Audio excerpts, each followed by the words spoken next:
Welcome back to the Paranormal M channel, where we share mysterious experiences from around the world. Thank you so much to everyone who's been sending in your stories. Be sure to subscribe and turn on notifications so you don't miss more spine-chilling encounters from everywhere. How was your day? Let us know in the comments. Now, get comfy in bed, switch on your nightlight, put on your headphones, and let's unwind with today's mysterious stories. Hey, okay, so I need to tell you what happened, because it still feels unreal even saying it out loud. My fiancé Eli and I live in Anchorage, and we decided to do this cozy little Christmas trip, partly so I could show him some places I knew from when I lived near Fairbanks for a year back in high school. Nothing dramatic, just a road trip, some nostalgia, cute photos, hot chocolate vibes. That was the plan. And then last night we got it in our heads to drive out toward the Denali area to see the stars. You know how Alaska skies can get so clear it feels like you could reach up and grab them. We drove for a couple hours, music on low, just the two of us talking and laughing, bundled up, excited.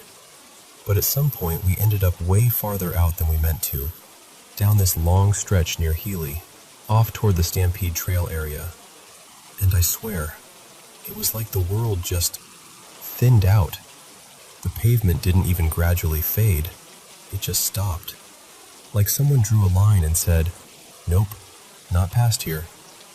Eli and I looked at each other like, okay, turn around, obviously.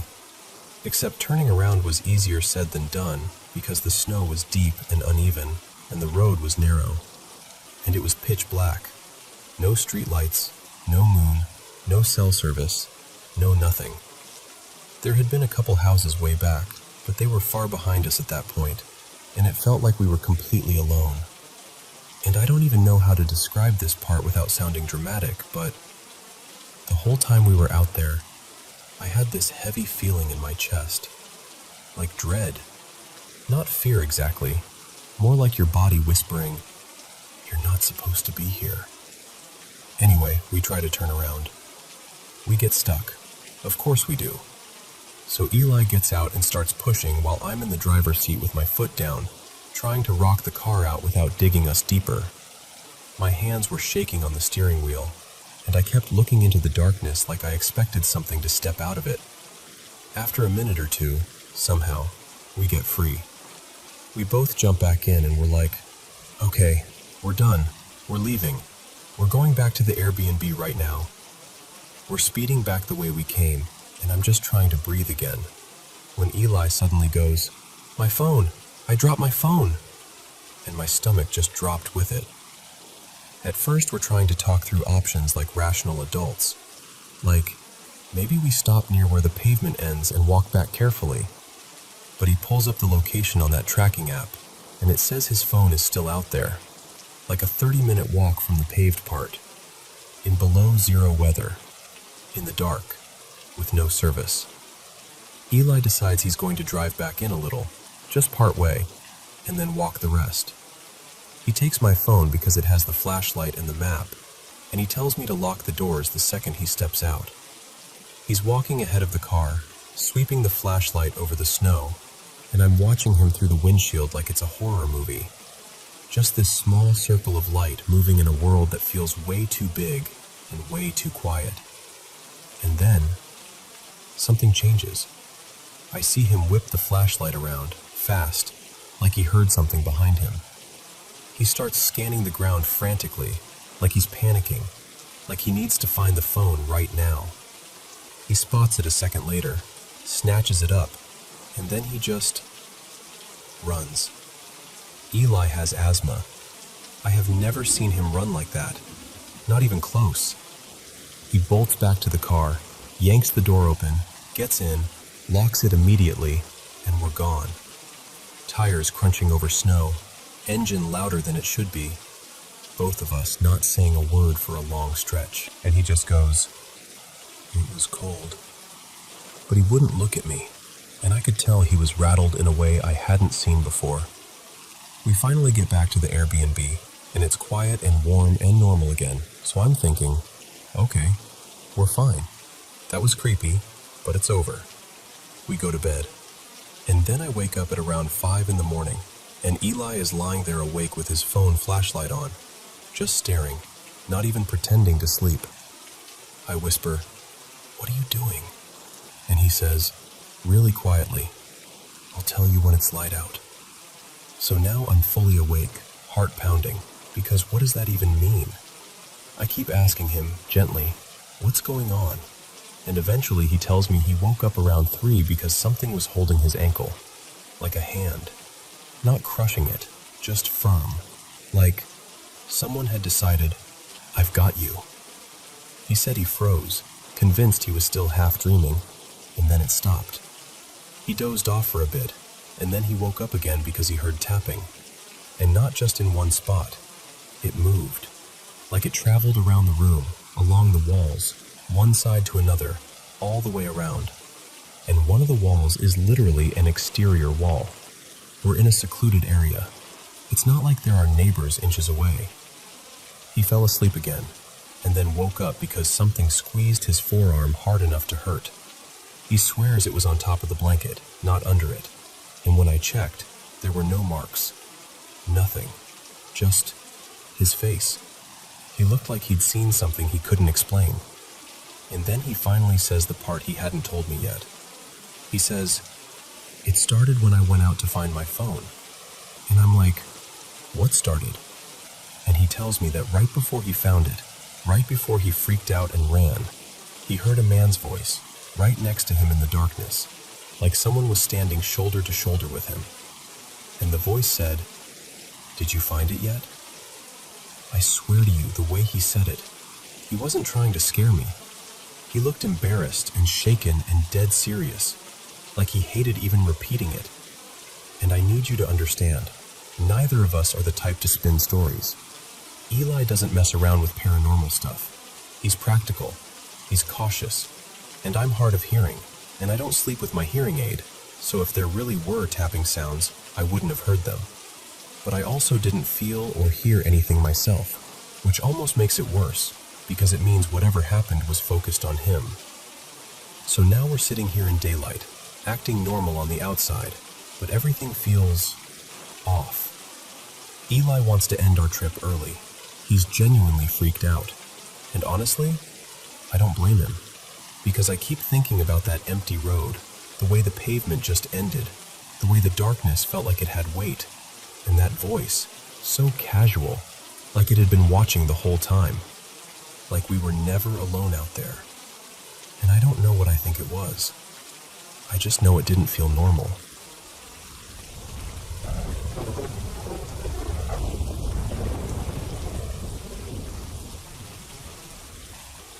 So, I need to tell you what just happened, because I'm still wide awake, and my heart is not back to normal yet. I jolted awake to this insanely loud sound, like, the only way I can describe it is that harsh, mangled animatronic-style noise from those creepy old horror game videos. It was blasting from the left side of the bed, right over near my brother Mason's little laptop setup. I glanced at the time, 4:05 a.m., and the sound just kept going. Somewhere between like 15 seconds to maybe 40. Long enough that I went from, "What is that?" to, "Oh my God, something is happening."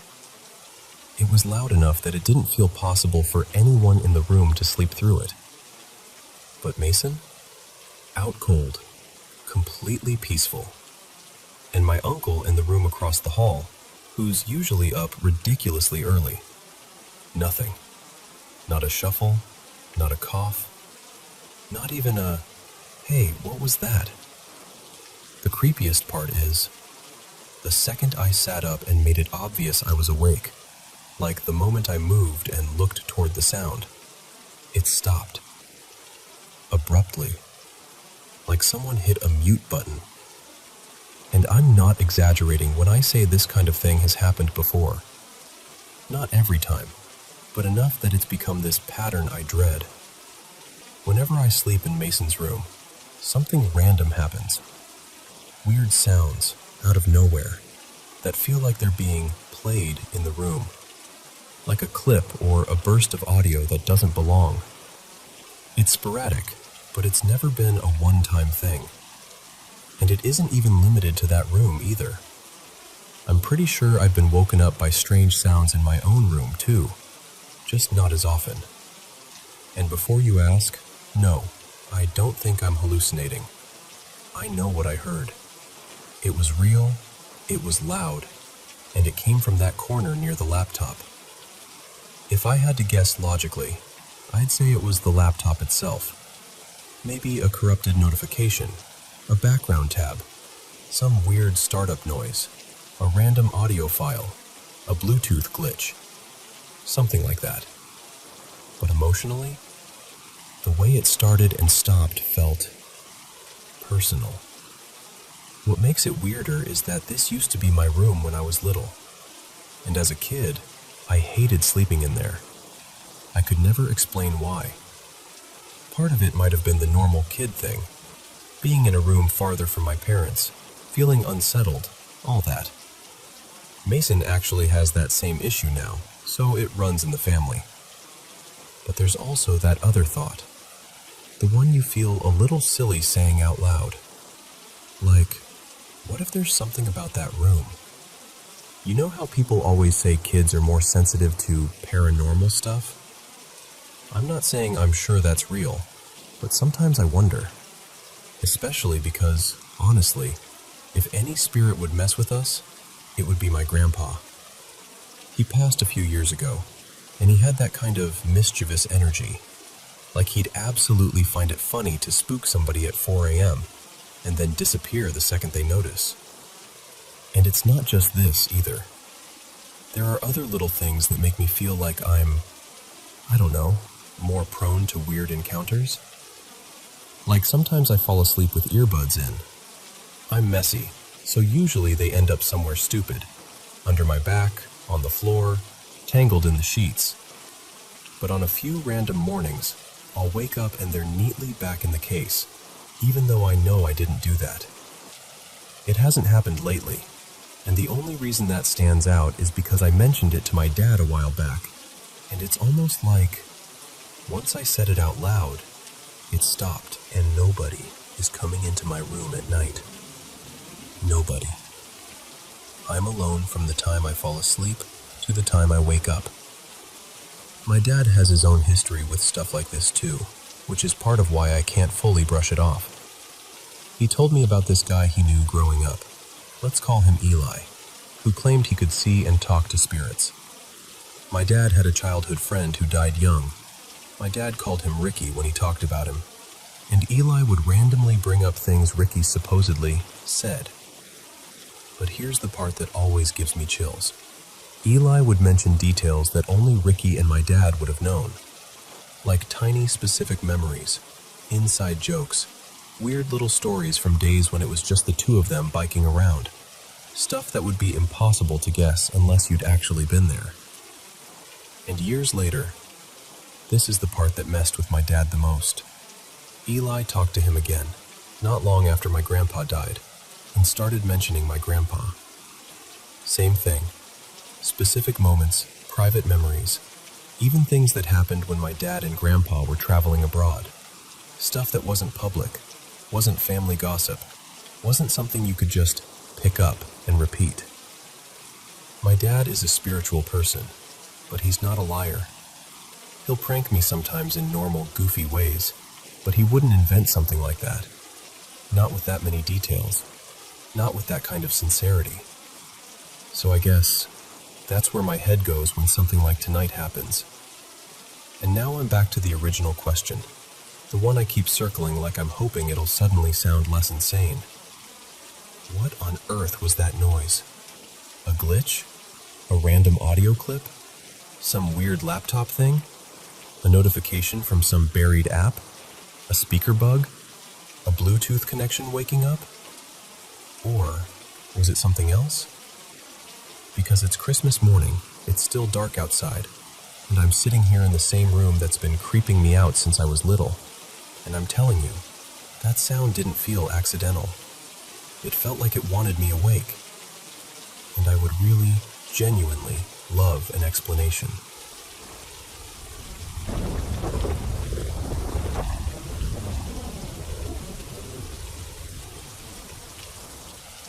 So, let me tell you about something that happened years ago. Late spring of 2006 in Italy. It was one of those holiday Mondays, the kind where the weather finally starts behaving, and everyone takes it as an excuse to be outside, grilling, hanging around with friends, doing the usual, we deserve this thing. I'd been out all day, and I'll be honest, from around lunchtime until early evening, I mostly drank. Not to the point of being wasted. I got myself home, walked normально, even parked the car without any drama. I felt clear. Tired, sure, but not drunk. Back then, I lived alone in a ground floor studio, small place, with this little garden right in front.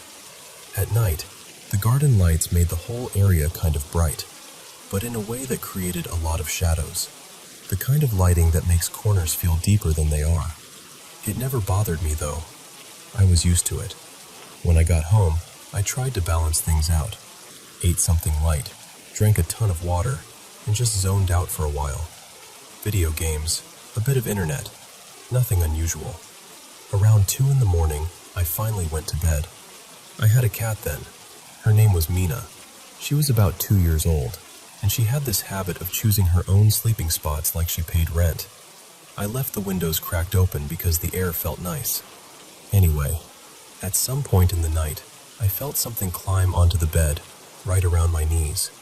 And I didn't even fully wake up at first, because I just assumed, automatically, that's Mina. So I reached down to pet her, and instead, something bit my hand. But listen, it wasn't a normal bite. That's what made my whole body go cold. First of all, I've got big hands. Always have.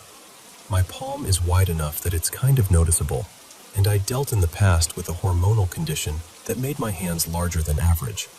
So when I say this bite covered a lot of surface, I mean it.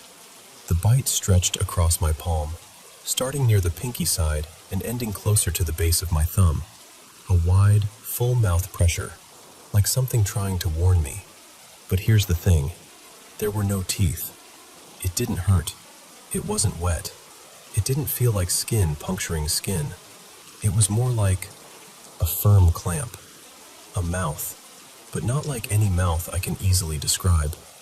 I snapped my eyes open, terrified, like instant adrenaline, heart hammering, skin buzzing, and I saw this black shape slip off the bed, not like a solid animal jumping down, more like something that poured off the mattress, like smoke or vapor, or the thick cloud from an e-cigarette. It dropped to the floor and just melted into the shadows near the garden light. I sat up, staring, trying to force my brain to label it as something normal. Then I looked over, and Mina was still asleep. Not on the bed, on a chair in the corner. She lifted her head like, "What is your problem?" and then just stayed there, confused but calm. So it couldn't have been her. She hadn't moved. I turned on every light in the apartment. I checked the corners, under the bed, behind furniture, the whole place. Nothing. No sound, no movement, no clue. And I remember thinking, okay, dream, half asleep.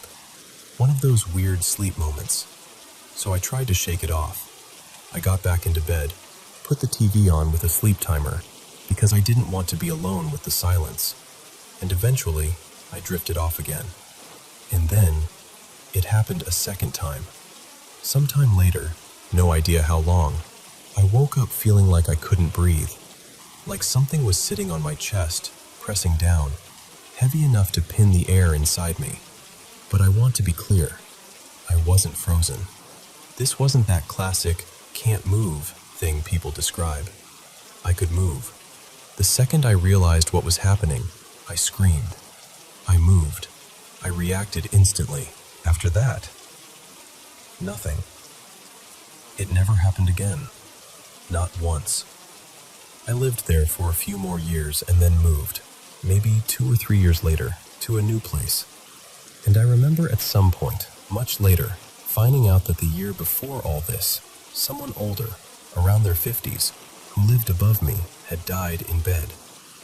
People mentioned it casually, like it was just a sad detail, nothing more. And look, I'm saying this plainly. I don't believe in the paranormal. I'm not trying to convince anyone of shadow people or spirits or anything like that.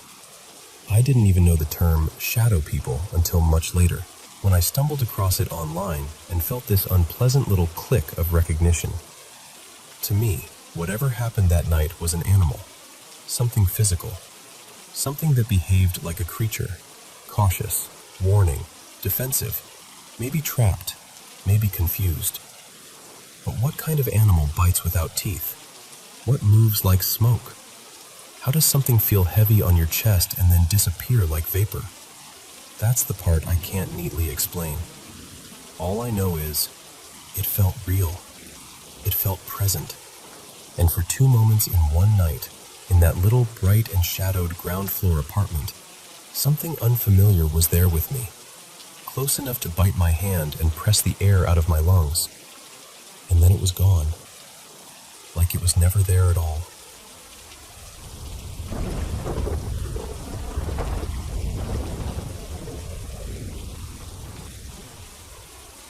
So, I've never been the kind of person who's like, yep, ghosts are real, case closed. I've always been pretty practical. But I'll admit, when you hear enough weird stories from other people, you stop rolling your eyes quite as hard, you know? Anyway, this happened over Christmas. My husband, Caleb, our little one, Poppy, and I flew down to stay with his parents for the holidays. They've got this older house, and we were sleeping upstairs in a room that doesn't have air conditioning. It gets so warm at night that we basically survive off a rattly fan and whatever breeze we can steal through an open window. Poppy is an amazing sleeper, like suspiciously amazing. She sleeps in a little travel cot at the end of our bed and usually gives us a solid 12 hours without making a sound. But that night, around maybe 4:15 in the morning, she suddenly let out this cry. And the thing is, it wasn't a sad cry. Not hungry, not scared. It was more like annoyed. Like someone had interrupted her mid-dream and she was complaining about it. So I grabbed my phone, flicked on the flashlight, and walked over to check on her. She was asleep, face down on her tummy, totally still. Normally she sleeps with her little bottom up in the air, so seeing her flat like that made me pause. I figured maybe she'd had a brief night terror or shifted weirdly in a deep sleep. So far, nothing spooky. Just parenting stuff. I climbed back into bed, turned off my flashlight, and started to drift off again. And that's when I felt it. Movement, right at the end of the bed. Not like a tiny shake, like the mattress dipped, the way it does when someone climbs up or puts their weight down. And at that exact moment, Poppy cried again. I sat bolt upright, heart instantly racing, because my first thought was, oh my God, she's out of the cot. She's on the bed. How did she even... I turned the flashlight on so fast I practically blinded myself, and I went straight back over to her. She was still in the travel cot, still asleep, not even stirring. And I remember standing there in the dark, staring, trying to make my brain settle down, like, okay, fine, must have imagined it, must be half asleep, must be something. I got back into bed, told myself I was being ridiculous, and tried to relax. A minute or two later, I felt the movement again. This time, Caleb shifted his feet at the same time, like he was adjusting the sheets, so I immediately blamed him. I thought, okay, he's tugging the bedding with his feet and it's making the mattress feel like it's moving. Mystery solved. I rolled over and eventually fell asleep. Then morning hits. Around 6, Poppy wakes up the way she always does. No crying, just babbling to herself, going, Mama, Dada, Mama, Dada, like she's giving a little speech to the ceiling. And then, the bedroom door, which was fully closed, swung open so hard it smacked the wall. Like it didn't creak open. It didn't slowly drift. It flew open. And again, my brain refused to go paranormal. I just went, wind, old house, upstairs draft, weird latch. I mean, the window was open, The house is creaky, and the doors never seem to sit right. Still, I won't lie. I got this cold little prickling feeling at the back of my neck. Later, when Caleb finally woke up, I mentioned the door thing, kind of laughing like, well, that was dramatic. And he just goes quiet for a second and says, "This house feels off sometimes." That's when my stomach dropped, because, okay, I can explain away my half-asleep brain. But him too? On a different night? Same exact sensation? His mom is really into tarot, like really into it. She has shelves and shelves of decks in her room, which is right across the hall from ours. Caleb isn't into it at all, but he said he'd always heard that certain things can act like a doorway, and that maybe the house kind of collects energy. I don't know. I'm not an expert. I'm not even a believer. But we're both Catholic, and I'll be honest, I didn't feel brave in that moment. I went downstairs, grabbed the Bible, brought it back up, and set it on the bed like, okay, if there's anything weird happening, you're not doing it in here. And the wild part is, afterward, I tried searching for explanations online. People kept saying stuff like hypnagogic sensations, half-asleep muscle tricks, sleep paralysis adjacent things. But I can't fully accept that because it wasn't just me. It was Caleb too. And neither of us has ever experienced anything like it before. We're in our 30s. We've slept in hotels, old houses, new houses, apartments, everywhere. And this was the first time either of us felt something that specific. So I don't know what it was. All I know is, that night, in that warm upstairs room with the window open and the fan humming, it really did feel, just for a few seconds, like something else was there with us. And that is not a feeling I'm eager to get familiar with.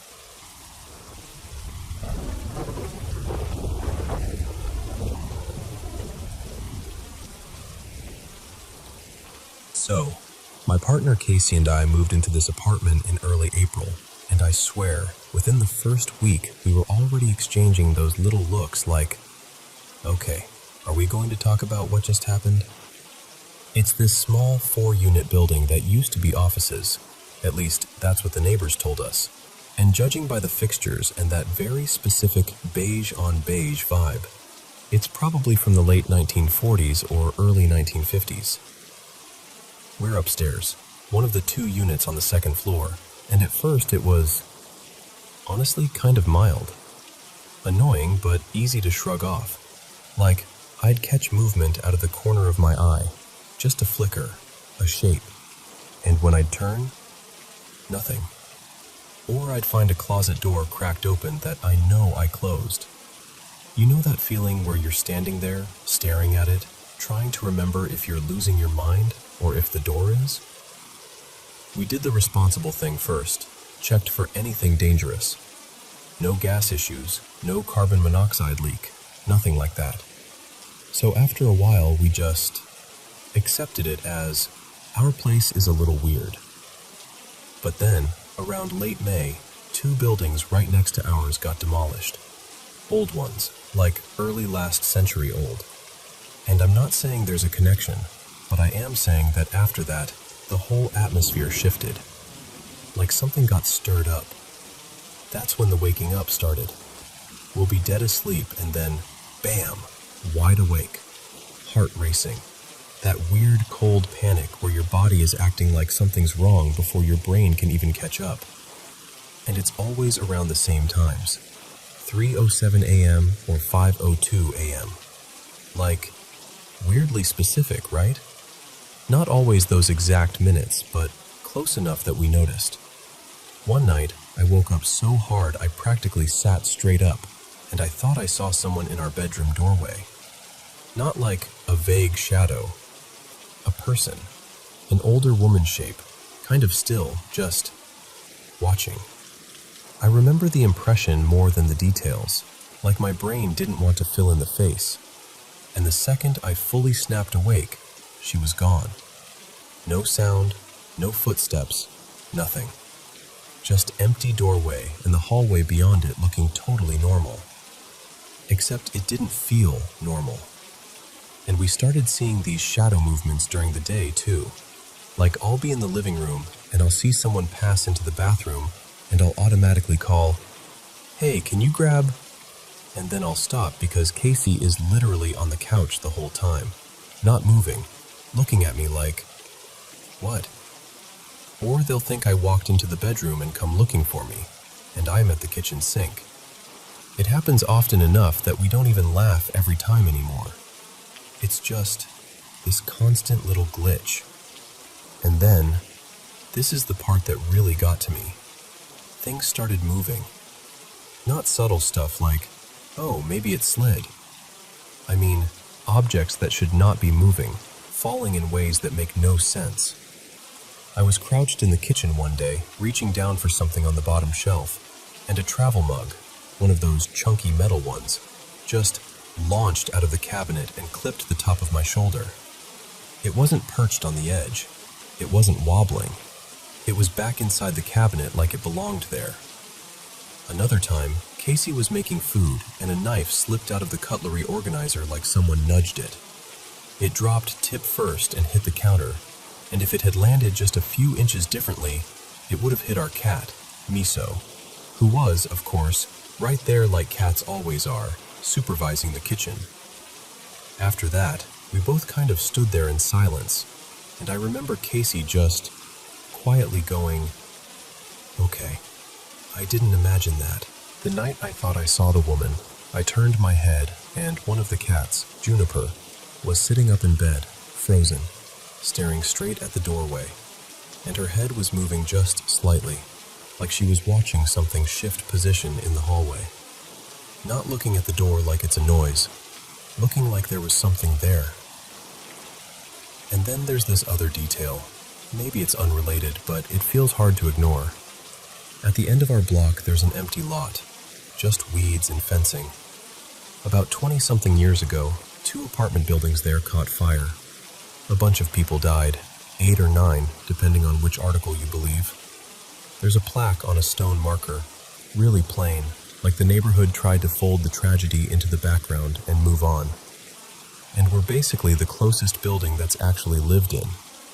So sometimes, in the quiet moments, especially when we're both awake at 3 a.m., staring at the ceiling, listening to the building settle, I wonder if it's not even about our unit.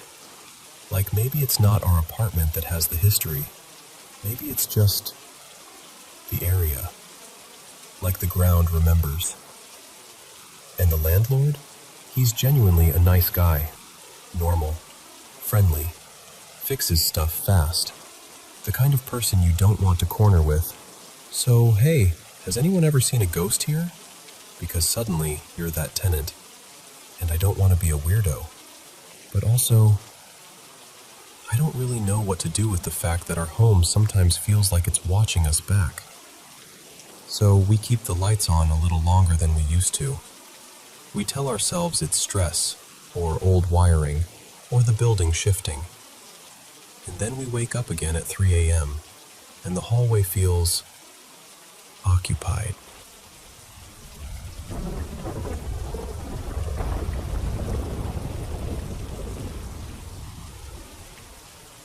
So, about 6 years ago, my family and I moved into this older house, the kind with a little too much creak in the floors and a lot of personality in the walls. I remember feeling excited, like we were stepping into something cozy and solid. And we did. It's been home. But almost right away, there were these moments that made me pause and go, "Okay, what was that?" The first weird thing happened not long after we moved in. It was late, and my wife, Tessa, and I were in our bedroom watching TV, just winding down. And out of nowhere, we started hearing this clinking sound, like chains knocking together. Not a little tap either, enough that we both muted the show and just listened. We got up, checked the hallway, checked the closet, even opened the windows like that would somehow explain it. Nothing. Eventually, I convinced myself it was something stupid, like the ceiling fan pull chain tapping against the light cover, or something shifting with the house settling. But it didn't really sound like that. It sounded like metal. Then there was the second thing. Same setup. Bedroom TV on at night, just relaxing. Our dog, Bowie, big black lab, sweet as anything, was tucked under the bed. Bowie is not dramatic. Bowie doesn't bark at the door. Bowie doesn't do the "I heard a leaf outside" thing. He's the kind of dog who watches strangers walk in and basically says, "Sure, you live here now too, I guess."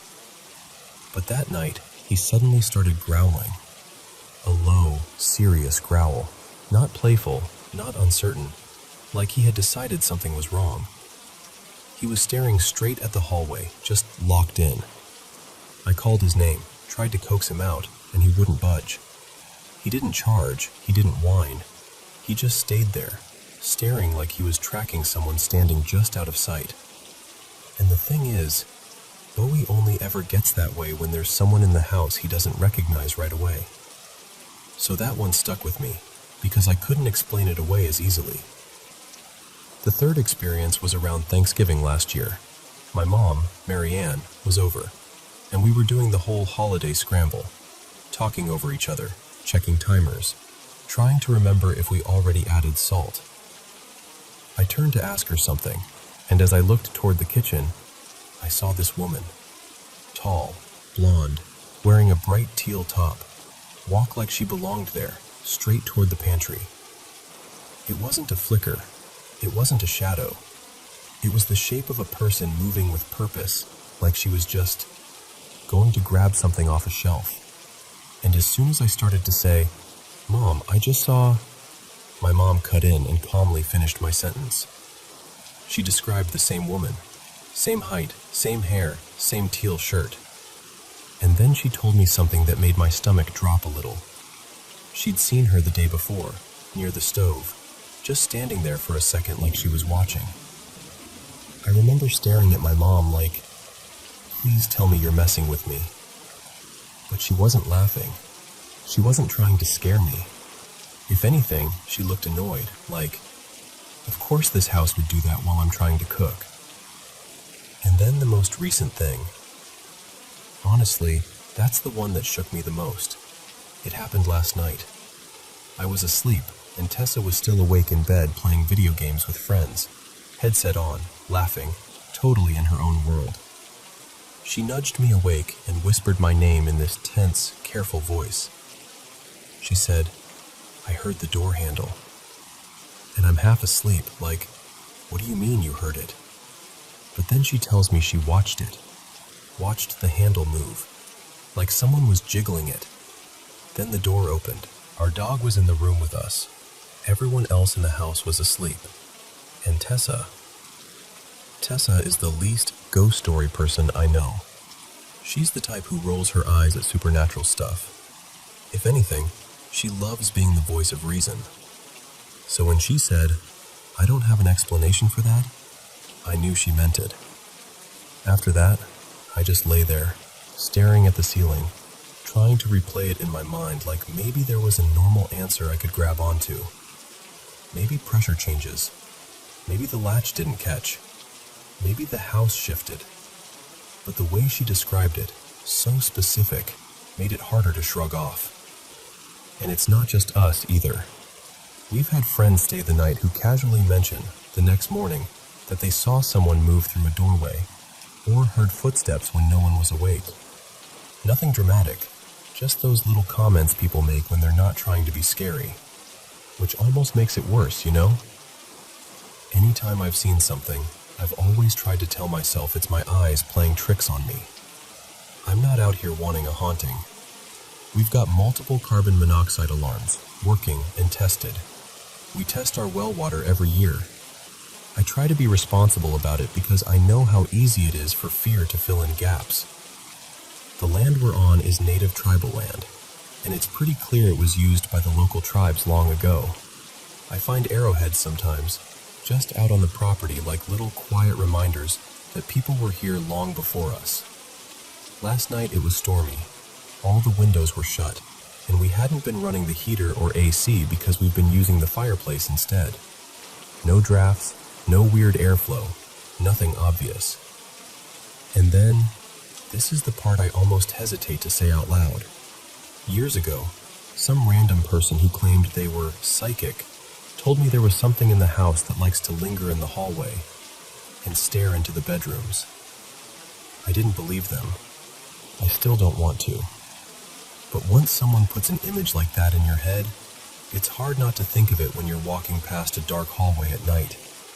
It's hard not to glance a little faster toward your door before you close it. So that's where I'm at, trying to hold on to logic, trying not to spiral, but also collecting these moments like little stones in my pocket.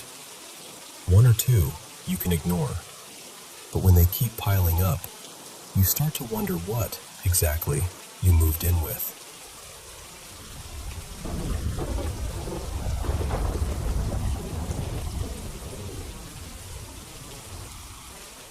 Hey, so I need to tell you about the last couple of days because I swear, things have been weird. Like the kind of weird that makes you stop mid-thought and go, okay, what is happening right now? It started small, honestly. Just little stuff. Misplacing things, walking into a room and forgetting why I went in there.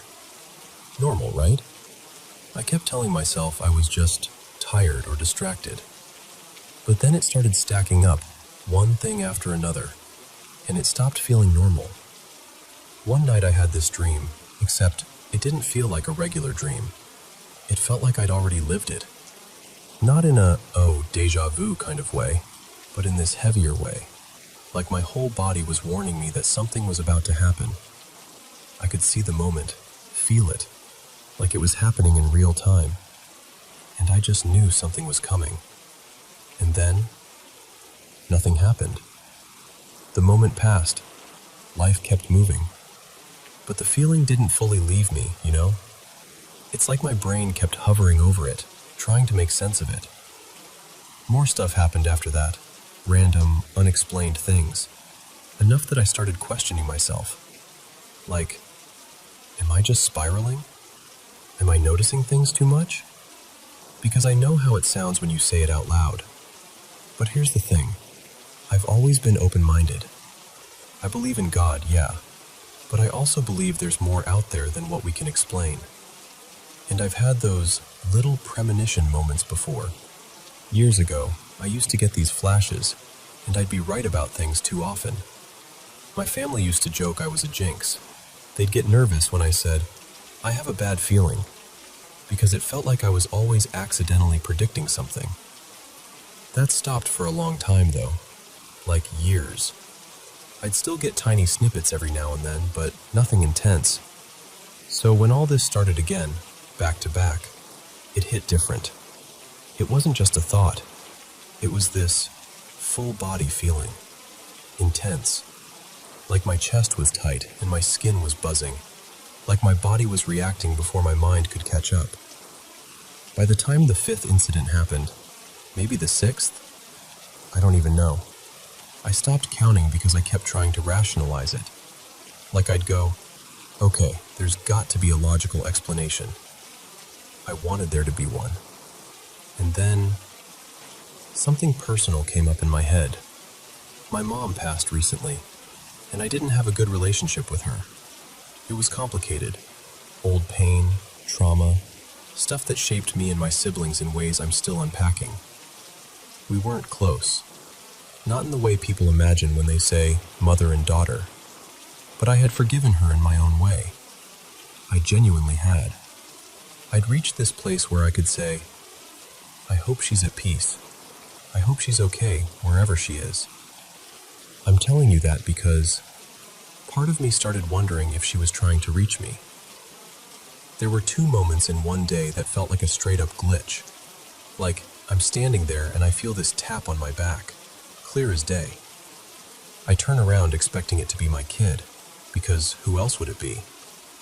And there's nobody. And when I look again, my son Levi, is asleep. Fully asleep. And I just stood there, frozen, Because it wasn't like, oh, maybe I imagined it. It felt real. And right after that, this image of my mom just flashed in my mind out of nowhere. Like someone shoved the thought into my head. And it hit me hard, even though I thought I was past the worst of it. Then today, this part is the one that really sent me. I was in Levi's room talking about something completely random, and I glance out the window. I see what looks like a star, just a bright point in the sky. But something about it caught my attention, so I moved closer. My phone is old and cranky, but I tried zooming in anyway, and then the light moved. Not like a cloud passing or my hand shaking, like it shifted. And immediately my brain went, record right now, because nobody believes you when you say you saw something in the sky. So I started recording, and I had this sudden thought, like those people online who talk to lights in the sky, and I felt ridiculous even doing it. I was like, okay, if you can hear me, move again. And it did. It responded. Like it actually listened. And Levi freaked out, like full panic. He grabbed my arm like, Mom, what is that? After a second, I stopped recording because my logical brain tried to take back control. I was like, maybe it's the camera. Maybe it's a trick of the light. Maybe I'm making this bigger than it is. But then I kept watching, and I saw these tiny flickering lights, different colors, like they were dancing around the sky. Small, quick, almost playful looking. And I know how that sounds. I know. I'm literally hearing myself as I tell you this. About 10 or 15 minutes later, I looked again, and the star was gone. Not faded, not moved behind something. Gone. Just black sky where it had been. So I recorded again, trying to show it was really gone. Like, see? It's not there. I'm not making this up. And then, out of nowhere, I see these drones. I swear, right when the drones show up, my phone starts acting even worse. It kept freezing, refusing to focus, doing that thing where the screen lags. But one of the drones came so close to the building, that I could see its shape clearly. Like it wasn't a tiny dot anymore. It hovered almost level with our floor. And for context, we're pretty high up. 6th floor in an apartment building, and there are only a couple floors above us. So this thing was basically at eye level. It passed between our building and the one across from us, like it was just casually sliding through the space, and Levi was terrified. He kept saying, "Why is it so close? Why is it right here?" And I just stood there trying to force my brain into logic mode, trying to tell myself, it's just drones, it's just lights, it's just stress, it's grief, it's coincidence. But the problem is, it's not just one thing, it's everything stacked on everything. The dream, the feeling, the taps, the sudden thoughts of my mom, the lights, the movement, the sky going empty, the drones right after. And I'm not saying I know what any of it means. I don't. I'm just saying, something has felt off in a way I can't explain, and it's been happening too fast, too close together, for me to shrug it off anymore. There's more, honestly, but I won't dump it all on you. I just needed to tell someone who would actually listen and not immediately laugh or brush it off, because I'm still sitting here like, what if something, or someone, is trying to get my attention?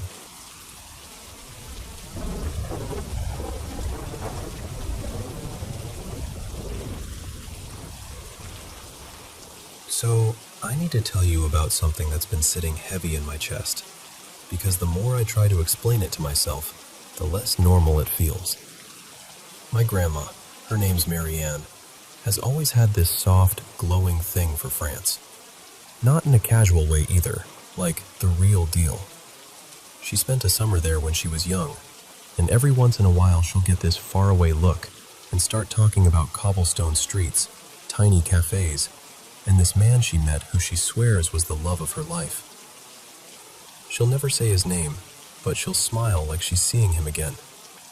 And she's always loved French movies, When she was younger, she used to dress up and go to these little independent theaters that showed foreign films. Even now, she'll sit through anything with subtitles if it means the mood is right. Rainy window, cup of tea, that kind of thing. So this past Christmas, I thought I'd nailed it. I found this French indie sci-fi DVD online. Said it was from 2019, kind of obscure, the sort of thing she'd brag about discovering. The title on the case was La Route des Étoiles. It was secondhand, but it looked fine. Nothing about it screamed, weird cursed object, you know? Marianne was delighted. Like, genuinely delighted. She held it like it was something precious. Then today, she finally sat down to watch it. She put it in her DVD player, pressed play, and nothing happened the way it should have. No studio logo, no menu, no cheesy trailer. Just this dim, grainy sound, like a kid whispering from the other side of a wall. Marianne said at first she thought the TV volume was broken, or maybe it was picking up audio from another channel. But then the screen changed. One single image popped up. No motion, no text. It was a photo of a child standing in the middle of a big store aisle, like a supermarket or a department store. Fluorescent lights overhead, shelves stretching behind them. And the kid was facing the camera, except they didn't have a face. Not like it was blurred out, not like shadows, just blank.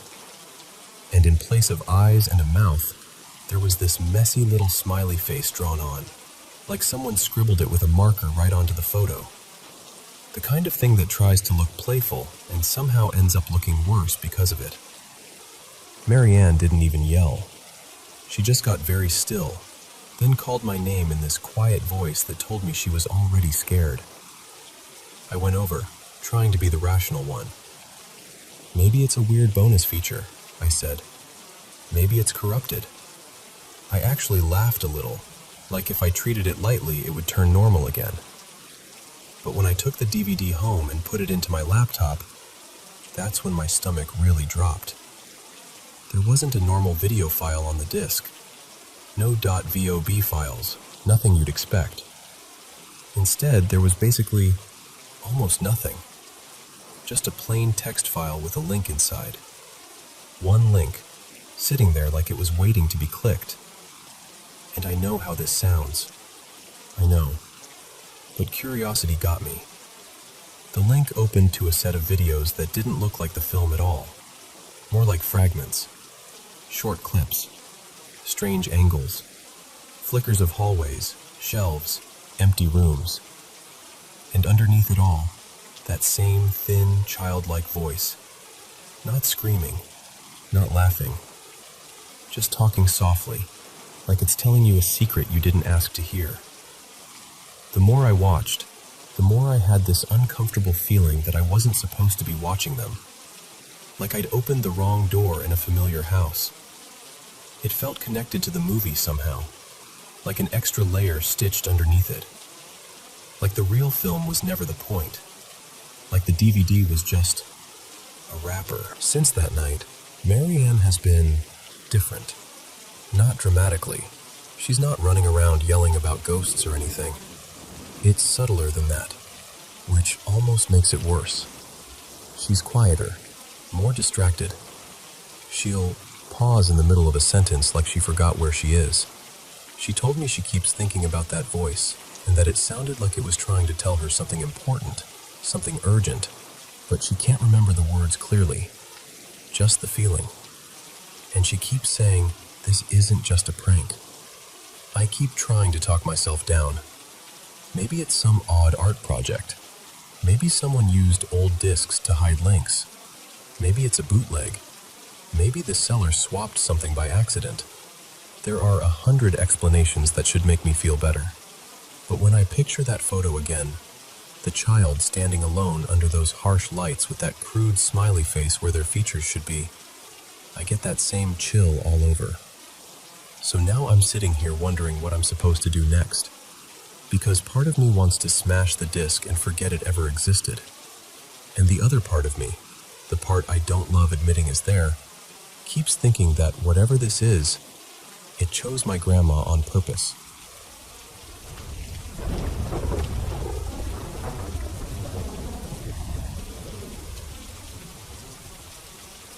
So, I've got this long, weird history of creepy stuff happening around me, and it always feels like it's aimed at me specifically. Little things happen all the time, too. Faint knocks, random thuds like something dropped, that "did I just hear footsteps?" feeling. But I'm only going to tell you the biggest moments, because otherwise we'd be here all day. Lately, I've landed on 2 possible explanations, and neither one makes me feel great. Either something paranormal is real, or there's been someone hiding in our home. And honestly, I lean paranormal, mostly because the other option is somehow even more horrifying. It really started after we moved into this house in Coventry, well, near Coventry, in a quiet neighborhood that looks completely normal in the daytime. We bought the place from this woman who worked at the hospital, and one detail always stuck in my brain. They'd started renovating the attic, and then just stopped, like mid-project, left it half done. And I remember thinking, who does that? It felt like the house had been abandoned in a hurry, even though it hadn't. Anyway, first big thing. I was about 15, and I woke up in the middle of the night to my bedroom door slowly opening. I know how that sounds, but I was fully awake. I watched a shape, like an actual person, come into my room. It walked around the foot of my bed and went into the little side room where the boiler cupboard is. I remember being confused more than terrified at first, like my brain couldn't decide what it was seeing. And then I did the most unreasonable thing possible. I convinced myself I was half dreaming, and I fell back asleep. The next morning I woke up and both doors were open, my bedroom door and the boiler room door. I never left them like that. So I asked my parents if either of them had come in. They both looked at me like I'd grown a second head. Nope, nobody. Second big thing, about a year later, I was home alone, on the phone with my friend Maisie. I was in my room when I heard someone coming up the stairs. Slow, heavy steps. And then the sound moved past my door. My stomach just dropped. I called out, "Mom?" like a complete idiot because I didn't want to believe what I was hearing. And then something ran past my door. My door was closed, but I heard it, that quick, frantic rush, like someone sprinting down the hall. I yanked the door open and leaned over the banister, and I swear to you, I saw something, someone, bolt toward the kitchen. So I chased it. I don't know why. Pure adrenaline, I guess. I ran downstairs, went straight into the kitchen, and there was nothing. No one. No pets, no open doors. Just the kitchen, dead still, like it had been empty the whole time. I remember standing there, breathing hard, and feeling this cold embarrassment, like, what am I even doing? But I also remember thinking, I didn't imagine that. Third big thing. This one happened at my grand's house, just a few doors up the road. Her place always felt safer, like the kind of house where nothing bad could happen. That illusion didn't last. I was there one morning packing my bag for class. Her downstairs bathroom had this little corner behind the toilet where we kept cleaning stuff. A dustpan, a couple of brushes, that kind of thing. Everyone else had already gone upstairs to talk to Gran, so I was alone downstairs, zipping up my bag, when the bathroom door swung open like someone shoved it, and a brush flew out. Not slid, not toppled, flew, like it had been thrown from inside. Fourth big thing. This one is the one that makes my skin crawl even now, because it felt personal. I just started college. I came home one afternoon with shopping bags and a new coat. We were all in the living room, my mom, my granddad, and my little brother, and somehow we got onto the topic of my uncle who'd passed away. His ashes were still in the house, and my family was joking around like, "All right then, if you want to be scattered at the football ground, give us a sign." It was one of those moments where everyone laughs, and then it goes quiet for half a second. I went into the hallway to try on the coat. I put it on, checked the fit, and walked back into the living room to show everyone. And right then, from the kitchen, there was this loud, violent smash. I shouted upstairs at my granddad at first, thinking maybe he'd knocked something over, except he was standing right there in the living room with us. He even snapped back like, "What was that?" At the same time I asked. We all rushed into the kitchen and found the fruit bowl shattered on the floor. But here's the part that freaks me out. It hadn't just fallen off the table. It was far from the table, like it had been launched across the room. And the bowl had been sitting in the center of this big, heavy table, nowhere near an edge. It didn't make sense. It still doesn't. Fifth big thing. This one is more recent, just a couple weeks ago. It was around 5 a.m., pitch black, and my mom's car alarm suddenly went off. We'd had that car for years, and I don't think we'd ever heard the alarm once. I ran into her room, half panicked, ready to help her turn it off before we woke up the whole street. She was already moving, halfway down the stairs. I looked out the front window, and we've got this stupid little Christmas doorstep mat that plays music when you step on it. We'd forgotten to put it away.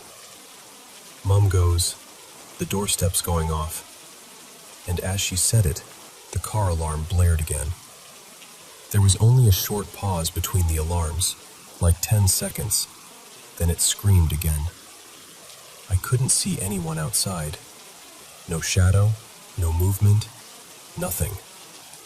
So I signaled to my mom that it looked safe enough to check. She went out, and the driver's side door had been pried open. We called the police, but we told them not to send anyone urgently because whoever it was had clearly gone. Later that day, around mid-afternoon, my mom went to the neighbors to ask for their CCTV footage. Their camera covers our drive.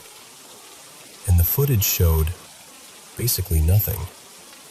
No person, no car pulling up, no figure in a hoodie. Nothing except the car lights flashing from the alarm.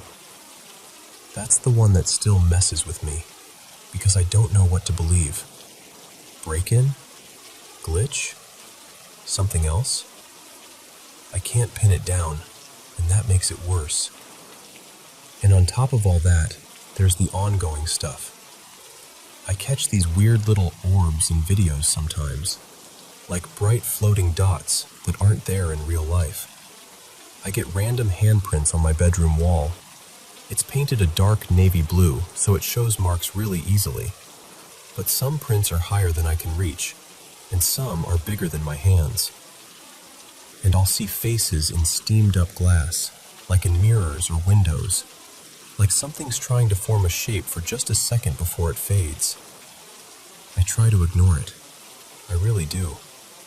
I tell myself it's coincidence, or shadows, or my brain overreacting. But it's hard not to feel like the house notices me back. So, I've had this feeling my whole life that I'm not exactly alone, even when I'm by myself. Not in a dramatic way either, more like a quiet awareness. Like there are things around me that most people don't notice. Most of the time, it's honestly fine. In my house especially, there are a couple presences I've gotten used to. Almost like familiar roommates that don't talk. They don't feel threatening. If anything, the energy feels calm. Like they're just there, watching, passing through, minding their own business. But there's also one that doesn't feel like that at all. This one feels wrong, heavy, like the air gets thicker when it's near. And the worst part is, it doesn't seem tied to a place. I felt it in different rooms, different buildings, like it's attached to me, not the house. When it's close, my stomach drops for no reason. It's that sudden dread that doesn't belong to any thought in your head. It just arrives fully formed. And even now, talking about it, I swear I can feel that heaviness creeping up, like it notices when I'm thinking about it. Like it doesn't want to be named, Anyway, the experience that really sticks with me happened a few years back. I was younger, around 11, and I'd just switched bedrooms in my house. It wasn't a big move, just a new room, new layout. I remember standing there that first day and trying to brush off how weird it felt. I actually said out loud, because, yeah, I talk to myself when I'm alone. Something like, "This room feels different. Maybe the other room just had weird vibes." I tried to laugh it off, tried to be rational about it. Then I got ready for bed like normal. Lights out, blanket pulled up. That quiet, settling feeling when you're waiting to fall asleep. A few minutes passed, and I heard it. Scratching. Right on the wall next to my bed. Not a bump, not a creak.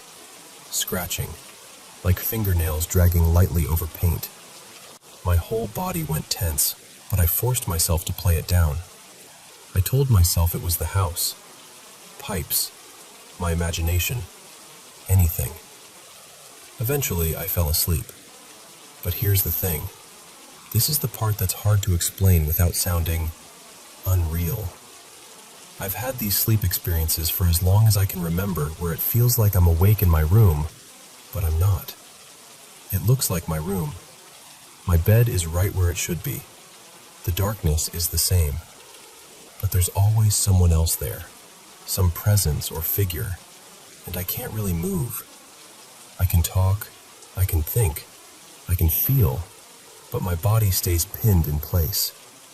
And then, every single time, there's this moment where I truly wake up and I can move again. Like a switch flips, and whoever or whatever was in the room just fades.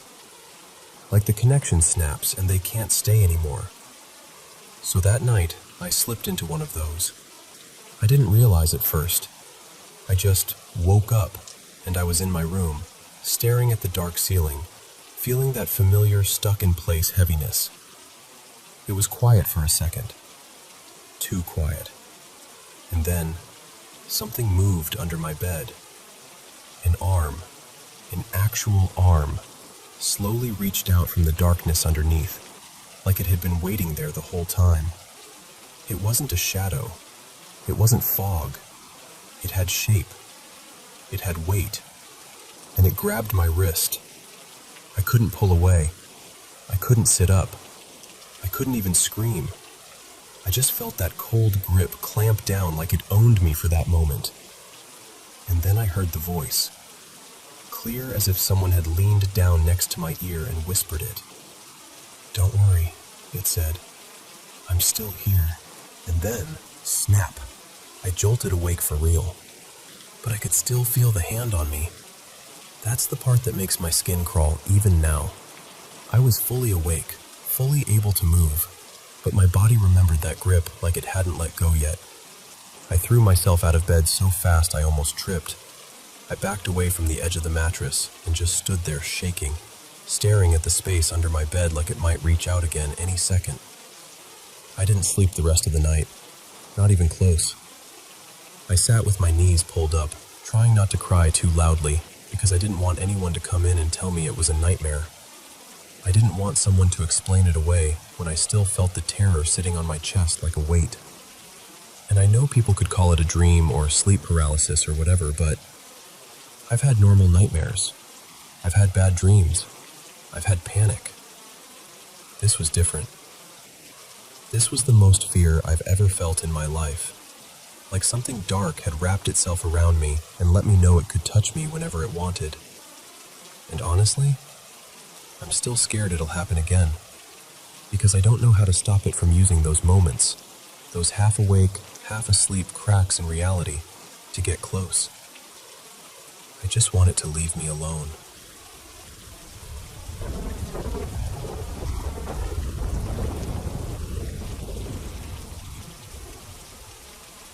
Okay, so I need to tell you something that still makes me feel a little silly saying out loud, because I'm not the ghosts are real type. I'm usually the there's a logical explanation, calm down type. But this kept happening, and it got under my skin in a way I can't really shake. This was a few days before Christmas, like maybe 10 days out.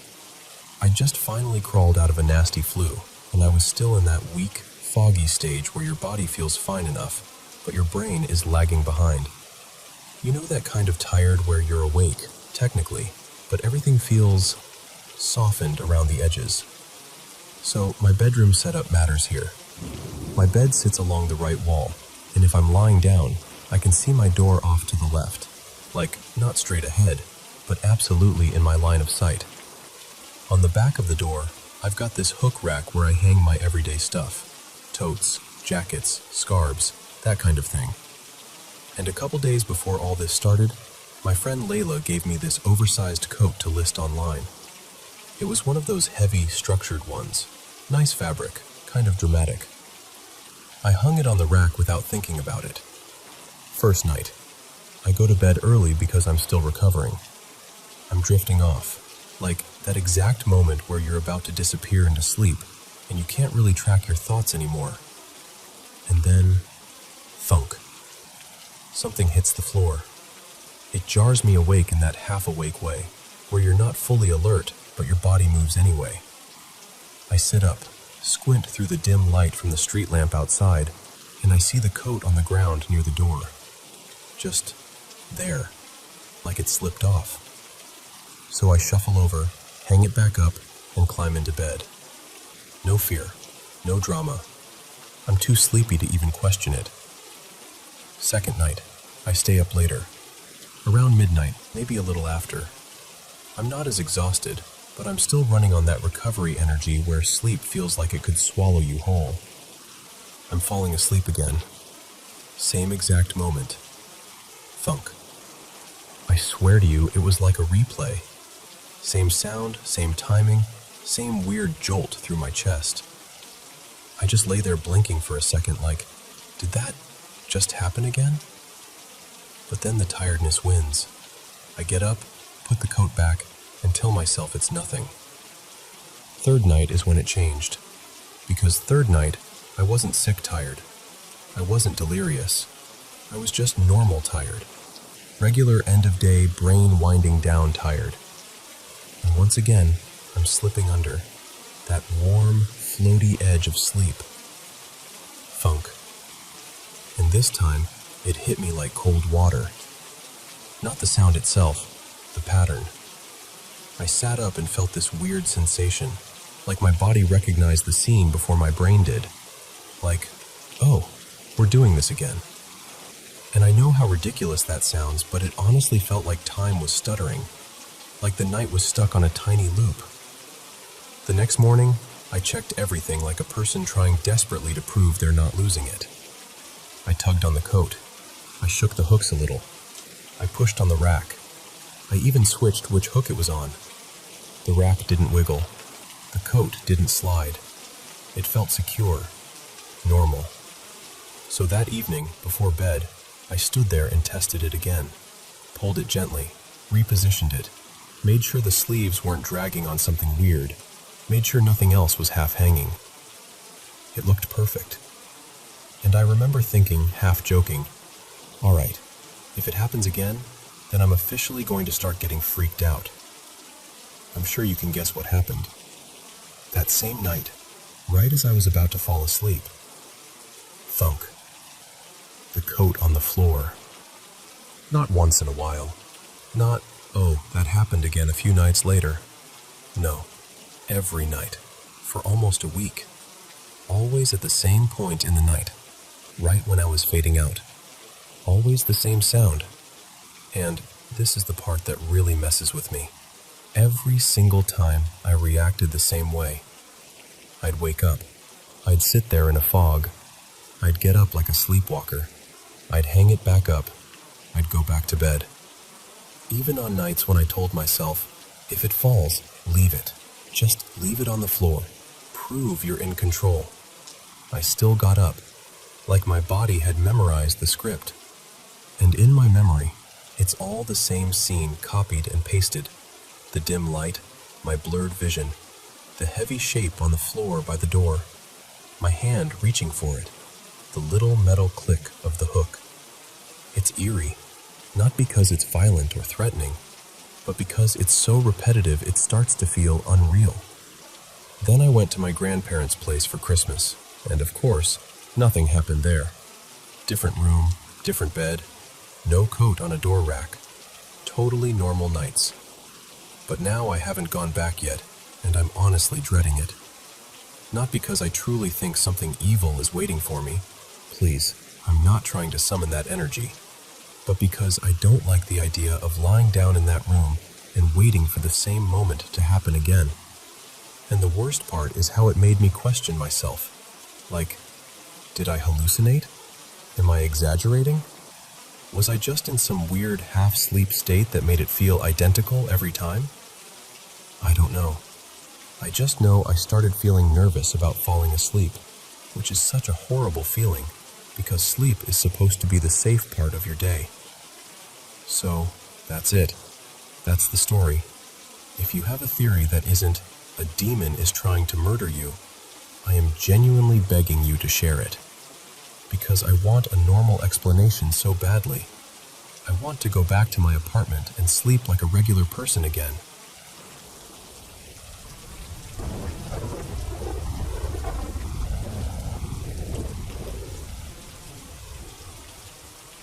So, I've had this feeling my whole life that I'm not exactly alone, even when I'm by myself. Not in a dramatic way either, more like a quiet awareness. Like there are things around me that most people don't notice. Most of the time, it's honestly fine. In my house especially, there are a couple presences I've gotten used to, almost like familiar roommates that don't talk. They don't feel threatening. If anything, the energy feels calm, like they're just there, watching, passing through, minding their own business. But there's also one that doesn't feel like that at all. This one feels wrong, heavy, like the air gets thicker when it's near. And the worst part is, it doesn't seem tied to a place. I've felt it in different rooms, different buildings, like it's attached to me, not the house. When it's close, my stomach drops for no reason. It's that sudden dread that doesn't belong to any thought in your head. It just arrives fully formed.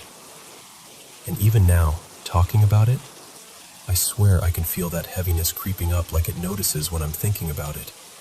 Like it doesn't want to be named. Anyway, the experience that really sticks with me happened a few years back. I was younger, around 11, and I just switched bedrooms in my house. It wasn't a big move, just a new room, new layout. I remember standing there that first day and trying to brush off how weird it felt. I actually said out loud, because yeah, I talk to myself when I'm alone. Something like, this room feels different. Maybe the other room just had weird vibes. I tried to laugh it off, tried to be rational about it. Then I got ready for bed like normal. Lights out, blanket pulled up. That quiet, settling feeling when you're waiting to fall asleep. A few minutes passed, and I heard it. Scratching. Right on the wall next to my bed. Not a bump, not a creak. Scratching, like fingernails dragging lightly over paint. My whole body went tense, but I forced myself to play it down. I told myself it was the house. Pipes, my imagination, anything. Eventually, I fell asleep. But here's the thing. This is the part that's hard to explain without sounding unreal.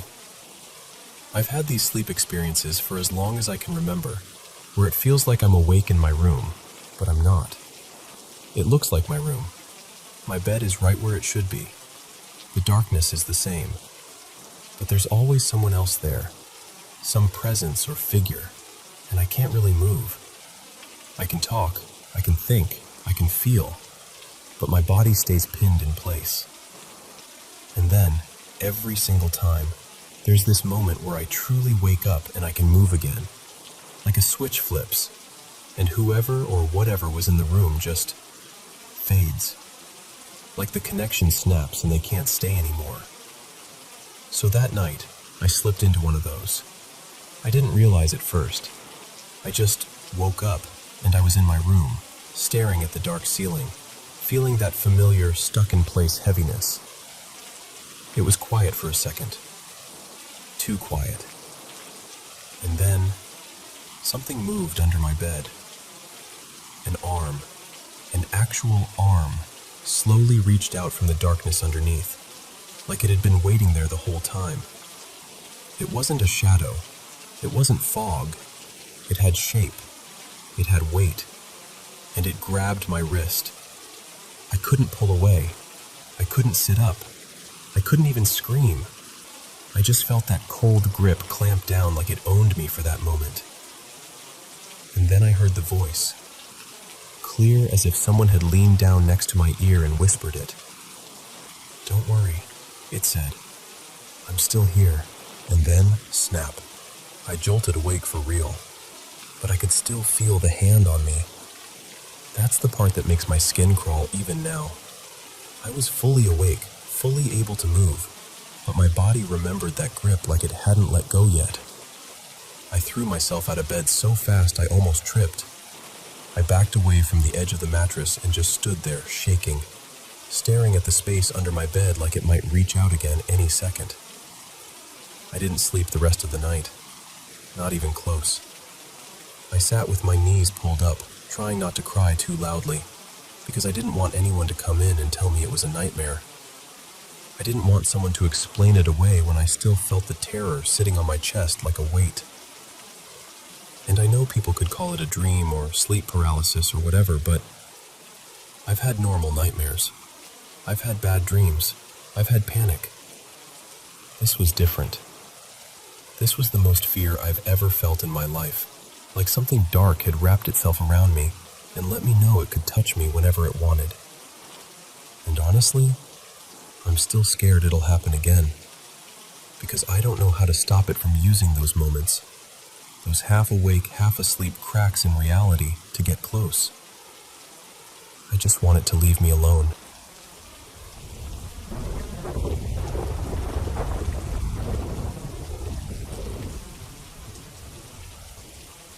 Okay, so this whole thing kicked off in the most annoying way possible.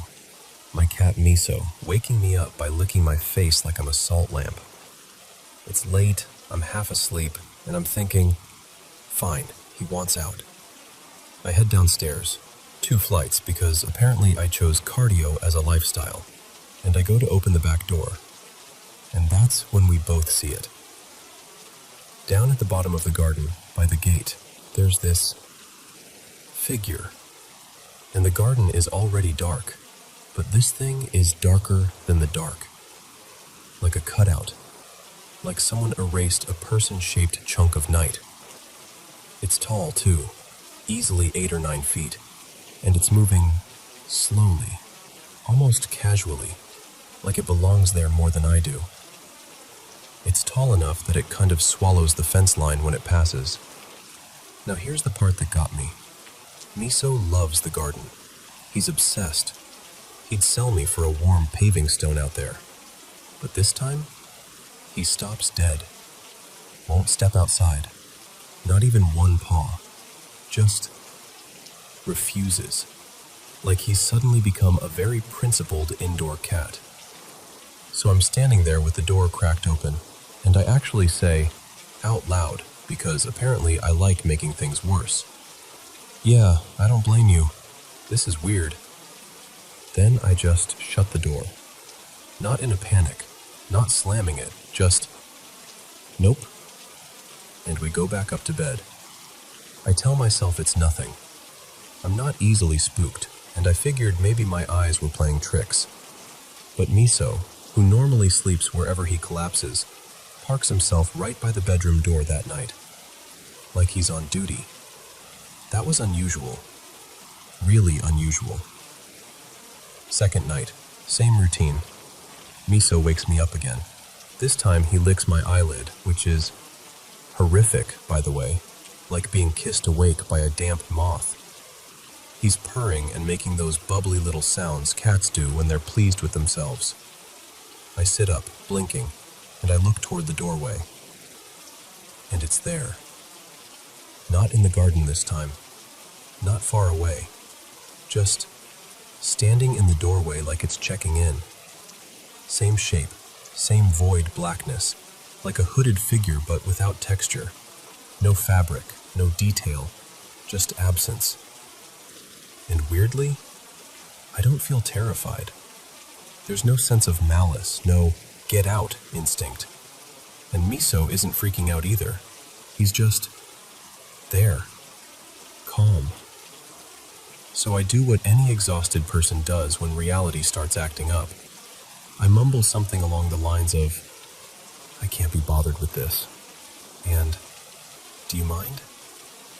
I don't even wait to see if it leaves. I just roll over and go back to sleep. Like I'm setting a boundary with the universe from under my duvet. Third night, no cat wake up. I wake up on my own because I need the toilet.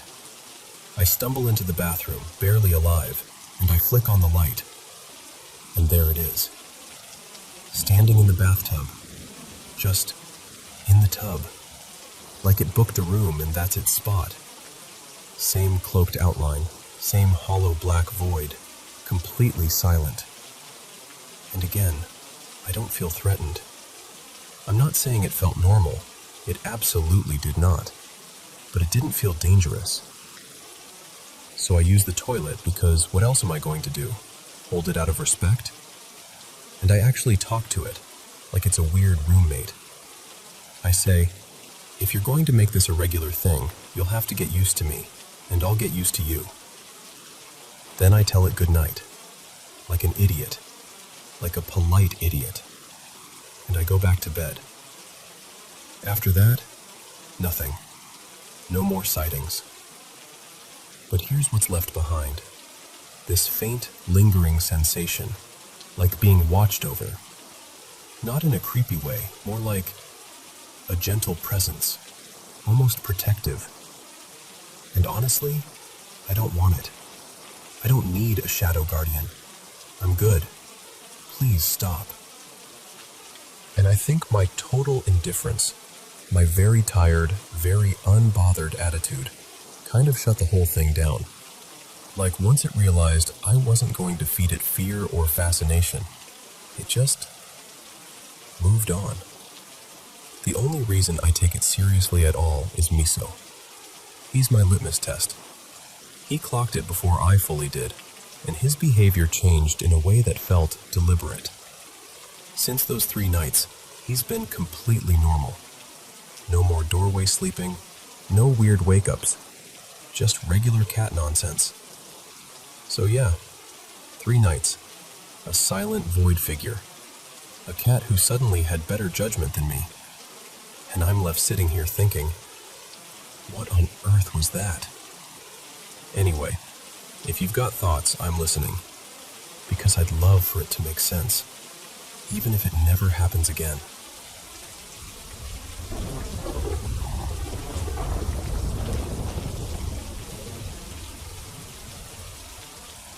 You know how sometimes life feels a little too neatly stitched together? Like, I'll be going about a totally normal day, watching something, hearing a random phrase, having an ordinary conversation, and then, not long after, that same idea shows up again somewhere completely unrelated. Not in a déjà vu way, more like an echo, a callback I didn't ask for. I don't even know what to call it. Some people would say synchronicity. Others would shrug and go, coincidence. Your brain is just pattern hunting. And honestly, maybe. I'm not trying to prove anything cosmic. It just happens so suddenly and so cleanly that it throws me off every time. I've tried bringing it up to a couple people I trust, my friend Mara, for example, and she just laughed and told me my mind is basically a highlight reel machine. And that's fair. If you haven't felt it, it probably sounds like I'm making a big deal out of nothing. But there's this one book that's always stuck with me, The Roots of Coincidence by Arthur Koestler. He talks about a guy named Lucas Kamler. Well, in the book he's called something like that, who seemed to notice the same kind of repeating clusters of events. And there's this part where the idea is basically, What if the recurrence of similar things in close time and space isn't just noise? What if it happens often enough that it messes with what we even mean by coincidence? I'm not quoting it perfectly, but the feeling of it is, at a certain point, coincidence stops being a satisfying explanation because it starts showing up like a rule instead of an exception. And that's the thing. With me, it's usually not a big dramatic event. It's smaller than that.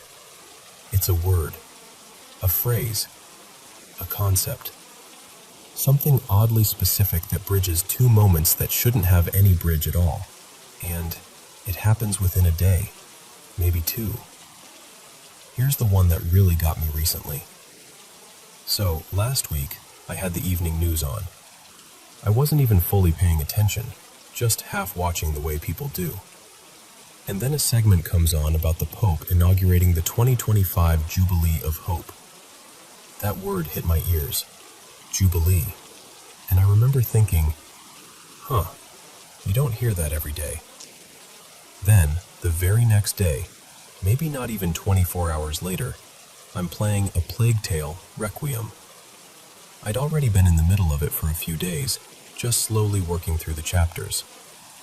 And I get to a part where the main character, let's call her Ilara, arrives on this island with her little brother, and they're talking, and suddenly she says something about the Jubilee, and I just froze. Because tell me honestly, how often does that word show up in your life? In a random news segment, and then in a dark medieval game, back to back. It's not like those two things have any connection. The Vatican and a grim story about survival and plague aren't exactly neighbors. But my brain wouldn't let it go. It latched on like, nope, that's a link, that's a thread. And the tighter the time frame is, the more intense it feels, like it's tapping me on the shoulder. Most of the time, nothing like this happens. Days go by and everything is just normal. But every once in a while, it returns. Another little echo, another weird overlap, another tiny, why that word, why now, moment. And here's the part that makes me laugh at myself. I'm not doing what that guy in the book did. I'm not keeping records. No spreadsheets, no notes, no archive of proof. I just notice it, feel unsettled for a minute, and then move on until it happens again. Still, I can't help wondering. And I guess what I really want to know is, do you ever get this? Not the vague sense of everything is connected, but those specific, oddly timed repeats. The kind that make you pause and go, wait, seriously? Again? And if you have, how often do you think this kind of thing happens to people, even if they don't talk about it?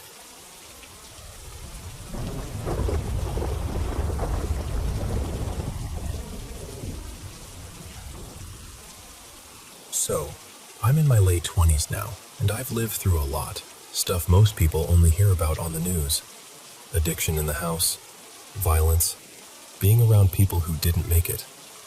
That kind of darkness was just around me for years, like background noise I couldn't turn off. And for almost a decade, it's felt like something else has been around too. I first noticed it when I had my oldest. At the time, I didn't even want to call it anything. I just knew there was a presence. It started small, almost like it was testing the waters. The TV would click on in the middle of the night. Then the second I stepped into the living room, it would shut off like it hadn't done anything.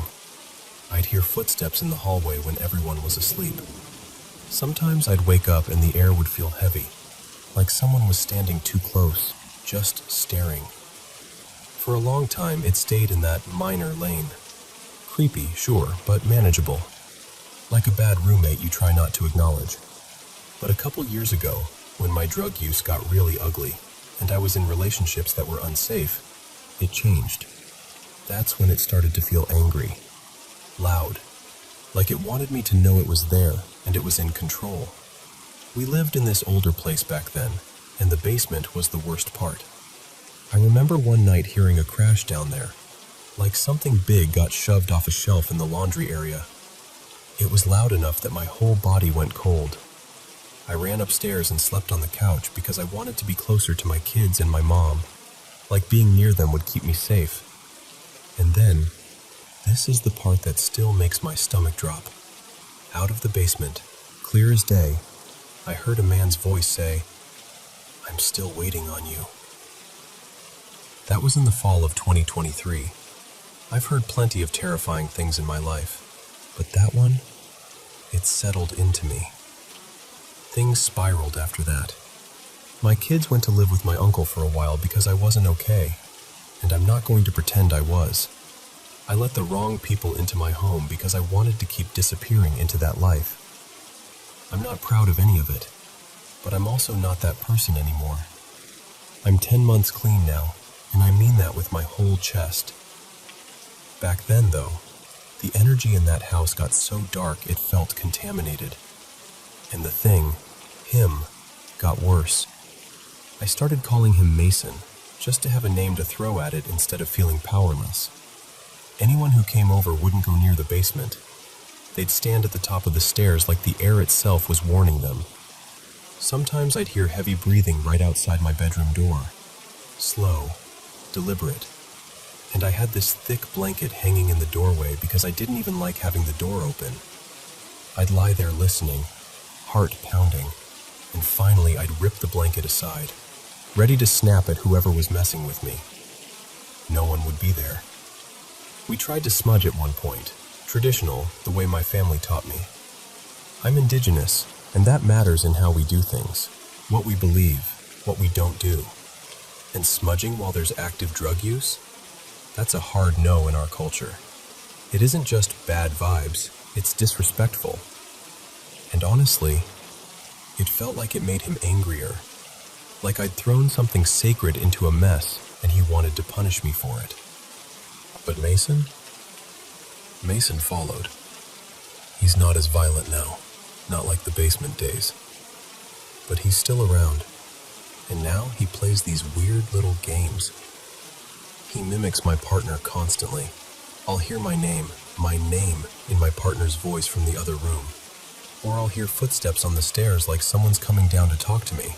So I look up, and the stairwell is empty. When my kids are away visiting their dad, I sometimes hear a little girl in the middle room, soft laughing, then crying, like it's switching back and forth. The first time I heard it, I told myself it was pipes, or the house settling, or my brain being tired. But then a friend stayed over once and froze mid-sentence and went, do you have a kid here right now? No, I didn't. So now I'm firm about it. I don't beg. I don't negotiate. I say it out loud, like I'm talking to a person standing right in front of me. You do not do that when my children are home. You do not mess with my kids. Ever.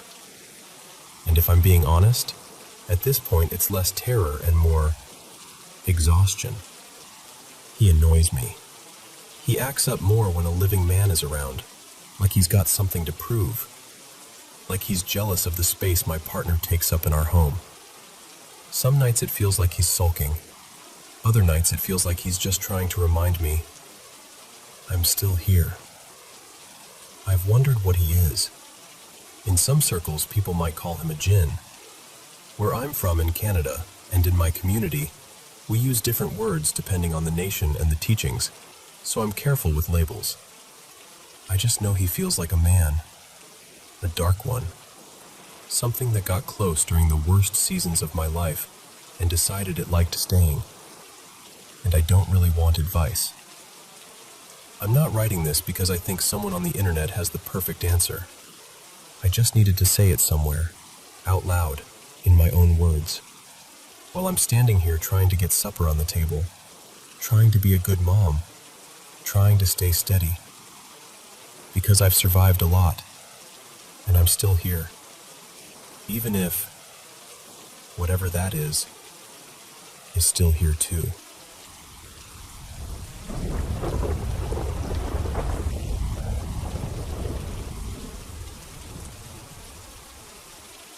Picture this. It's the mid-90s and my parents are feeling brave and maybe a little too optimistic when they buy this gorgeous old colonial in the hills of upstate Vermont. Big windows, creaky wood floors, a wraparound porch, and yes, an annoyingly perfect white picket fence. The price was suspiciously low, and the house had been sitting on the market forever. But my parents were like, "We're getting a deal." We did not, in fact, get a deal. We got roommates. Invisible ones. At first it was almost normal. Like old house normal. One evening we're all at the kitchen table, and this thick smell of cigarette smoke just rolls in like someone lit up right beside us. Only nobody in my family smoked, and my dad and I both had asthma. So it wasn't just weird, it was immediately miserable. My mom, bless her, didn't panic. She just kind of stared into the air and said, very calmly, "Okay, that's enough. Please don't do that in here." And I swear to you, it stopped. Like whoever it was went, "Fair point," and never did it again. Then the thermostat started acting up. Not like, "Oops, it's cold," acting up. Like it would be cranked to 90 degrees out of nowhere. One of those old dial thermostats you have to physically turn with your hand. Of course, everyone assumed it was me. Because I was a teenage girl, and apparently teenage girls secretly love living inside a sauna. I'd be like, "I did not touch it." And they'd be like, "Sure, Ellie." That wasn't even my name, by the way. They just blamed me with confidence. But the real fear didn't start until the footsteps. Heavy, slow, deliberate footsteps, like boots, moving through the house. Here's the fun part. It only happened when one of us was home alone. So imagine being 15, hearing someone walk across the downstairs hallway, and realizing you're the only human being in the building. I genuinely thought we had an intruder.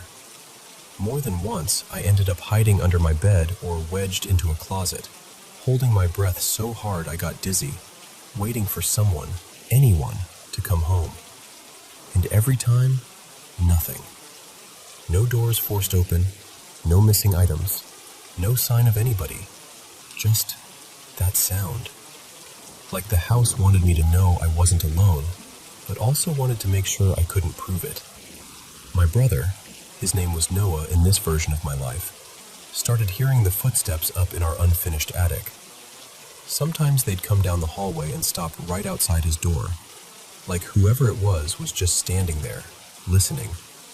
And then our dogs got involved. We had 2 big mutts, the kind that normally think every visitor is a new best friend. Suddenly, they'd stare at empty corners and start barking. Deep, ugly barking. Growling, snarling, hackles up. Like they could see something we couldn't. Eventually, it escalated to this one awful night where one dog started whimpering and cowering like it was being cornered or hit. Nothing was touching it. Nothing we could see anyway.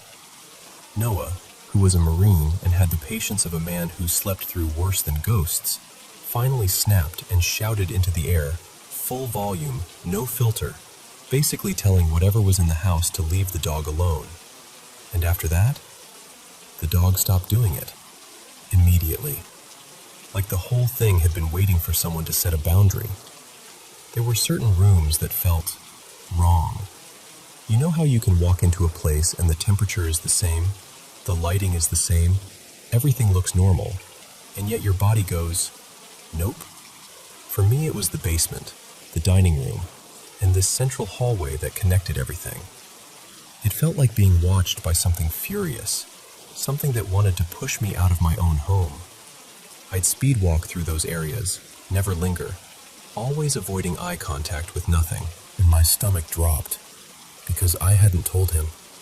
I hadn't even admitted it out loud to myself. But yeah, he felt it too. That angry presence wasn't imaginary. It was consistent, like it had a favorite spot and a bad attitude. When we had sleepovers, friends would swear something messed with them while they slept downstairs, tugging at blankets, whispering, sudden panic out of nowhere. One friend woke up sobbing and refused to go back in the basement. Another said she felt someone lean over her like they were breathing just above her face. And the worst part was how matter-of-fact it all became. Like, oh yeah, that happens. I had my own moment that still makes my skin prickle. I was in the living room, looking out the front window, and I saw a middle-aged man walk up the front steps. Clear as day. He reached for the doorknob, opened the front door, and then he just vanished. Like he dissolved. Not walked out of sight. Not maybe I blinked. He was there, and then he wasn't. 5 feet in front of me. I remember standing frozen, hand half raised, thinking, if I scream, will anyone believe me? Another time, Noah was home with his tutor, this sweet woman named Marisol, and they heard a woman screaming upstairs. Not a creak, not a bump, a full, terrified scream. They ran up, checked every room. Nothing.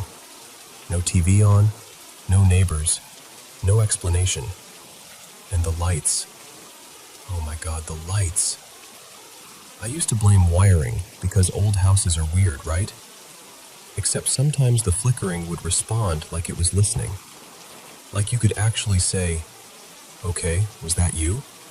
And the lights would pulse or flutter back, almost like a reply. It wasn't constant chaos, but it was constant enough that you stopped thinking, if something happens, and started thinking, when something happens. Now, here's the part people don't expect. Not everything in that house felt evil. My bedroom, weirdly, felt protected. Like there was a boundary there the darker stuff didn't want to cross. I could breathe in my room. I could sleep. It was the only place that felt like it belonged to me. And a few times, this is hard to explain without sounding like I'm making it up, I saw these soft, glowing orbs. Not like dust in sunlight, like actual points of light moving with intention. Once I woke up and the whole room felt full, warm, like a presence that was gentle and steady, almost comforting. Another time I saw what I can only describe as an angelic shape, more like a feeling than a face, but unmistakably protective. Those moments changed me. They made the whole situation feel more complicated than haunted house equals bad. It was like the house was a crossroads, and not everyone passing through was there to hurt us. Noah, though, he got the worst of it. He dealt with horrible sleep paralysis, waking up locked in his body, feeling something pressed down on his chest, hearing things, sensing something right beside him. And he wasn't the type to dramatize. If he said something was happening, it was happening. My parents owned that house for almost 20 years before they finally sold it. By then, I think we were all just tired. The kind of tired you can't fix with sleep. And here's what's eerie. Since they sold it, the house has changed hands a bunch of times. People move in, and they don't stay. They keep selling again and again, often for less than it should be worth for a beautiful colonial on a big piece of land. Like the house can't hold on to anyone for long. Living there wasn't always miserable, but it wasn't exactly peaceful either. It taught me things I never asked to learn. How to set boundaries with something you can't see. How to protect your energy. How to tell the difference between a presence that's just there and one that wants to cause harm. And even though it's been years since I lived there, I still dream about that house at least once a week. In the dreams, I'm walking those hallways again, avoiding the dining room, feeling that glare in the basement. Part of me honestly believes the place was some kind of doorway, like a thin spot. Hello, friends. Welcome back to the Paranormal M channel. How's your day going? Drop a comment below. And by the way, thank you so much for supporting the channel and sharing so many of your mysterious experiences with us. If you haven't already, make sure to subscribe and turn on notifications. Now, let's jump into today's spooky stories. Okay, so I need to start by telling you, this isn't one of those creaky floorboards, and an overactive imagination stories. This was real life for my family. Real enough that even now, when I picture that house, my chest tightens a little.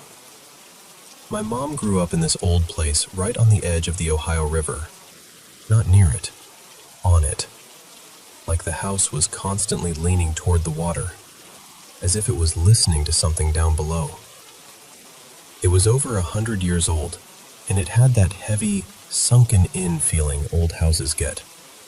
Like they're full of memories they don't want to share. Later on, someone told the family it had been built on land that used to be a burial site.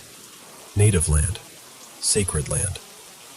And I know people can roll their eyes at that kind of detail, but it matters in this story because the whole house felt like it knew it didn't belong there. My granddad, everyone called him Pop, was the kind of man who could fix anything with his hands and didn't believe in anything he couldn't measure. Ghosts were nonsense. Bad dreams. Drafts. Settling wood. That was always his answer. But the house didn't care what he believed. The first thing my mom remembers, she was about 8. She was in her bedroom, playing quietly. Nothing spooky, just being a kid. She had this big stuffed bear sitting in the corner, like a lot of kids do. And without anyone touching it, the bear's head slowly turned toward her. Not a little wobble, not falling over. Turned. Deliberate. Then, it tilted like it was studying her. She screamed so hard she felt it in her throat, and she ran downstairs like the floor was on fire. And nobody could explain it, so the explanation became, it didn't happen. Except, it kept happening. By the time she was 12, the house had patterns, like it had routines. She and her sisters would be brushing their hair at night, normal, sleepy little kid stuff, and they'd see a man appear in the mirror behind them. Not a reflection trick. Not maybe. A man where no man should be, standing too close, like he'd been waiting. And then there were the sounds. Almost every night, downstairs, they'd hear what sounded like a party upstairs. Footsteps, laughter, the clink of something that could have been glasses. Then, out of nowhere, a gunshot. A woman screaming. And then, the unmistakable, sickening sound of someone tumbling down the wooden stairs. Thump after thump after thump. Here's the part that still makes my skin prickle. If you were sleeping upstairs, you didn't hear any of it. Like whatever was happening was meant for the people downstairs. Like it was being performed. My grandma, let's call her Lena, wasn't dramatic. She was tired, hardworking, practical. But one night she woke up and saw a man standing at the foot of the bed. He was wearing a brown robe, the kind of thing you'd picture on someone from another century. And he wasn't fuzzy or see-through or misty. He looked solid. He smiled at her, slow and wrong, then held his hands out slightly, almost like he was presenting himself. And then he backed out of the room and vanished. Just gone. And my granddad, Pop, still insisted the house was fine. The worst thing, the thing that my mom still won't talk about for long, happened when she was around 14. She woke up late at night and went downstairs for water. The house was dark in that thick way, where darkness feels like a weight. And as she passed the back door, she saw a light through the window. A green glow. Not porch light yellow. Not moonlight. Green. Like a flame that shouldn't exist. Then it turned its head toward her. And it smiled. Not a friendly smile. Not curiosity. A smile like it was pleased she'd finally noticed it. She couldn't move. She said it felt like time stretched out and pinned her in place, And when she finally found her voice and screamed, that thing lunged, ran straight toward the house. My grandparents came running, and my mom bolted into them, shaking so hard she could barely breathe. To this day, if you ask her what she saw, she'll tell you, flat out, that she looked into the devil's face. Now, my granddad was a long-haul truck driver, so he was gone a lot, and I think that's part of why he stayed stubborn about it. He wasn't there for the worst of it, not like the women were. They lived with it daily. The dread wasn't occasional, it was part of the house. Eventually, Grandma Lena moved out. She just couldn't do it anymore. But Pop stayed, because he refused to be chased out of his own home. That was who he was, sweet, loyal, and so stubborn it was almost unbelievable. Years later, my mom and her sisters had kids, us. And here's what's wild. Nobody sat us down and said, "Hey, by the way, that house is haunted." They'd just say things like, "We love that place," and then pause, like they were swallowing the rest of the sentence. Or, "Stuff happened there," like it was a weather report. But we went all the time because we adored Pop. He was our safe person, and even though the house was creepy, it pulled at us, like it didn't want to be alone. I used to go over with my sister and 2 cousins. We played in this overgrown field beside the house where the grass was so tall it brushed our faces. We had this game, kind of like hide and seek mixed with calling out to find each other. One late afternoon, we were laughing and running, the grass swaying like waves, when we heard a voice say, low and calm, "The hunter is coming." We froze. We thought it was my cousin, let's call him Eli, because he loved messing with us. But the voice didn't sound like a kid. It sounded older, too steady. We yelled his name. No answer. Then we heard it again, closer this time, like it was right in front of us in the grass. "The hunter is coming." We panicked and sprinted toward the house, and then we stopped cold, because through the living room window, we saw Eli's shadow on the wall. If Eli was inside, who was speaking in the field? We burst into the living room, hearts hammering, and the shadow was still there, until we flipped on the lights. Empty room. No one.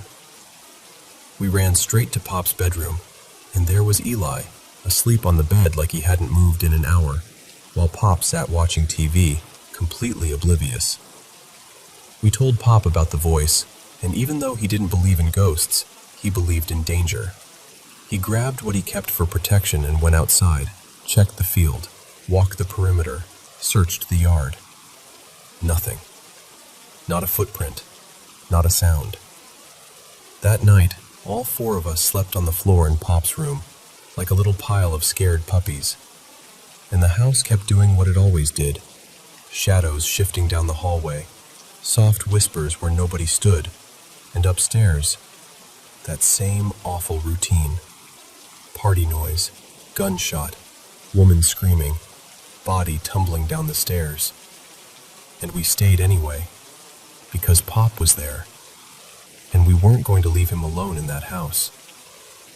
There were smaller things too, things that felt almost petty, like whatever lived there enjoyed little power plays. Like when we'd watch horror shows we absolutely shouldn't have been watching, and the old TV, this heavy, clunky thing you had to turn on by hand, would shut itself off, but only during that one show. Every time, we'd scream and run to Pop's room, and the whole cycle would repeat another weekend, another visit, another year. We didn't tell our parents for a long time. We thought we'd get in trouble, or we thought nobody would believe us. When we finally admitted it as teenagers, my mom and her sisters went quiet. And then they started sharing things they'd never told us, things worse than what we experienced. And suddenly it wasn't just kids being scared. It was 3 generations of the same house, the same feeling, the same presence. Later, people tried to explain it. The house was ancient. The river was right there. There was even this huge electrical tower built not too far behind the property, close enough that you could see it clearly from the back hill. Some folks said electromagnetic fields can mess with your brain, make you hallucinate, make groups of people feel paranoid or see things. Maybe. But I'll tell you the truth. Even if you gave me the cleanest scientific explanation in the world, it wouldn't erase the way that place felt. Like we were guests who'd overstayed on sacred ground. Like something watched us and waited. Pop passed away a long time ago, over 2 decades now. And the house? It's gone too. It was torn down years later, and the land got turned into a public park. Sometimes I think about going, standing where the back door used to be, looking out toward the river and just feeling close to him again. But then another part of me remembers that green glow, that voice in the grass, those footsteps above our heads. And I can't help thinking, when they dug up that land, when they broke the house apart, what if something that had been trapped there finally got loose? People say spirits don't forget. And honestly, I don't think that house ever did.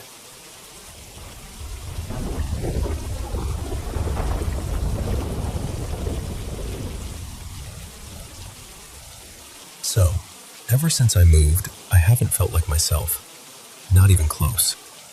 The place we're in now used to belong to this very devout family. Like, the kind where every wall has something watching you. Crosses, saint pictures, little framed prayers, the whole thing. And there were these paintings everywhere too. Not valuable, not charming, just unsettling. Like they were made with love, but also with a heavy kind of intensity that lingers in a room. We cleared out most of it when we moved in, but I swear the house still kept the vibe. Like you can remove the objects, but not whatever they left behind. There's this one room in particular. Technically, it's a bedroom, but it's basically a storage closet with a bunk bed shoved into it. No real window, just this cramped, dead air box. The previous owners had their 2 daughters sleeping in there, and I'm not even exaggerating when I say it feels like a sealed compartment. We call it the drawer room, because bedroom feels like a lie. The furniture we inherited is old and stiff and uncomfortable, and it has that creepy old house smell you can never fully scrub out. But we can't afford to replace it yet, so we live with it. We try to make it ours. We really do. And then, the noises started. At first it was small stuff, soft sounds at night, like murmuring through a wall. But it didn't match anything outside. You know how you can usually tell when it's neighbors, or the building settling, or a car passing? This was different. It was too close, too specific, like a voice that almost resolves into words, and then doesn't. Like your brain keeps trying to grab onto it. And I moved here at the worst possible time. I'm in Italy, near Rome, and it was a special Holy Year kind of situation. Everything was crowded, rents were shooting up, and there were basically no options unless you wanted to pay something insane. So we took this house because it was what we could get. Simple as that. But from day one, I felt squeezed. Not physically trapped, but like the house itself was narrow. Like the hallway air was too thick. Like every corner leaned inward by an inch. Even when the place is genuinely clean, like objectively tidy, it looks wrong. Like it never quite resets. Like the mess is invisible, but permanent. And then my body started falling apart. At first I thought it was stress. Moving stress makes sense, right? But it wasn't just one sickness. It was constant. For almost 2 months, I was sick on and off. Colds, flu symptoms, fevers, sore throat, fatigue. The kind of thing where you keep thinking, okay, this is the last one, and then it comes back again like it's scheduled. Time passes, and instead of improving, it gets worse. A year and a few months in, I realized I couldn't even remember what normal felt like. The first half year, I was sick for most of it, like I'd get a short break and then crash again. And then one of the episodes got so bad I ended up in the hospital with brutal stomach pain. Like deep, twisting pain that wouldn't stop. They ran test after test after test. Nothing. No explanation. No clear cause. Just me, curled up and miserable, being told, everything looks fine. And it's not mold. We checked. Everyone always asks that first. Mold, damp, bad ventilation. But no, the house is dry. There's no obvious culprit. Which somehow makes it worse, because at least mold would be a villain with a name. Like freak accidents. I stabbed my hand while cooking. Full-on puncture wound, blood everywhere. Then, not long after that, I almost sliced the tip of my finger off. Another ER visit. After that, there was a third accident where I honestly just sat there holding pressure like, I can't do this again. And I dealt with it myself. It healed, luckily, but the fact that I even reached that point, that's not me. I don't usually live like that. The cruelest part is, we moved here because it's close to the sea. The sea is my favorite thing. It's the one place my brain goes quiet. And we're so close, like 20 minutes away. We both work from home, so in theory we could go all the time, even just for an hour at sunset. But I barely went. All summer, months of perfect beach weather, I was either sick, recovering, or literally stitched up.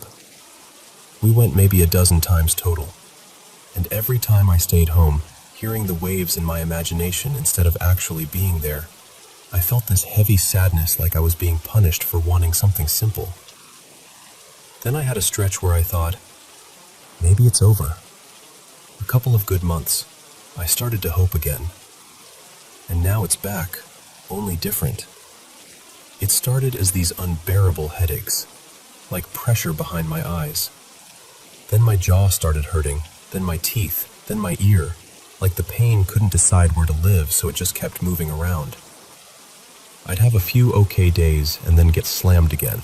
Nausea, vomiting, diarrhea. Like my body is doing this exhausting cycle where it barely lets me breathe before dragging me under again. And every test says I'm fine. I'm in my 20s. Before this house, I'd been to the ER maybe once in my entire life. Now it's multiple times in a short span, and there were at least 2 more times I probably should have gone but didn't, because I'm tired of being looked at like I'm a mystery that isn't worth solving. Even my dog changed here. He's more reactive, more alert, more jumpy, like he's constantly listening for something I can't hear. I tell myself it's just a new environment, new smells, different routines, but in my gut, it doesn't feel that simple. And I know how this sounds. I do. But I genuinely feel like this house doesn't like me. Like it's rejecting me. Like it's pushing back. Like it's pressing its thumb into my life until I'm too exhausted to fight it.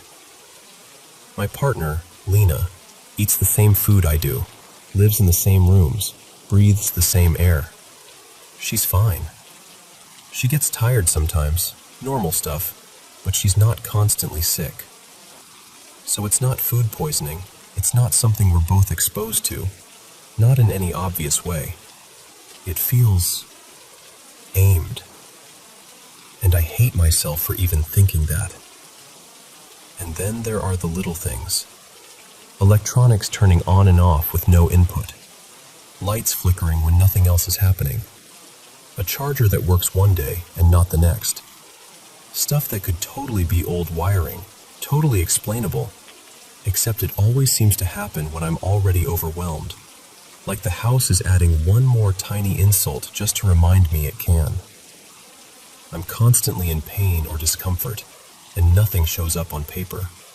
No proof, no neat diagnosis, just this grinding, never-ending sense of wrong.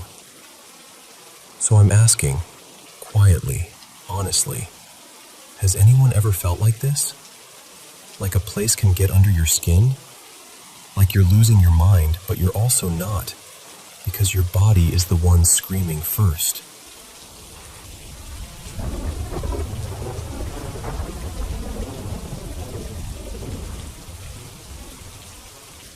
So, I've been sitting with my thoughts the last few days, just kind of replaying the past few years in my head. And out of nowhere, this whole stretch of time came rushing back to me, like my mind dug it up on purpose. It started in 2021 when I moved into this upscale apartment complex just outside Boston. It was one of those places that looks like a hotel. Bright lobby, polished hallways, everything luxury on paper. And for the first week, it actually felt like I'd finally landed somewhere safe. Then things got off. About a week after I moved in, someone crashed into the parking garage door. The door had one of those sensors where it lifts automatically when you drive up. After the crash, it barely worked, and it took forever to get fixed, like months. That alone was annoying, but then the key fobs started acting weird too. Some days they'd work on certain doors. Some days they wouldn't work at all, like nothing would open. Picture this. I'm coming home carrying groceries, going door to door around the entire building like I'm trying to break into my own place, because every entrance just refuses to recognize me. There were nights I ended up slipping in through the garage because it was the only way. And it's hard to explain, but the whole thing felt deliberate, like the building was deciding when to let me in. Then one evening after work, I pulled into the garage and I saw something that still makes my stomach tighten when I think about it.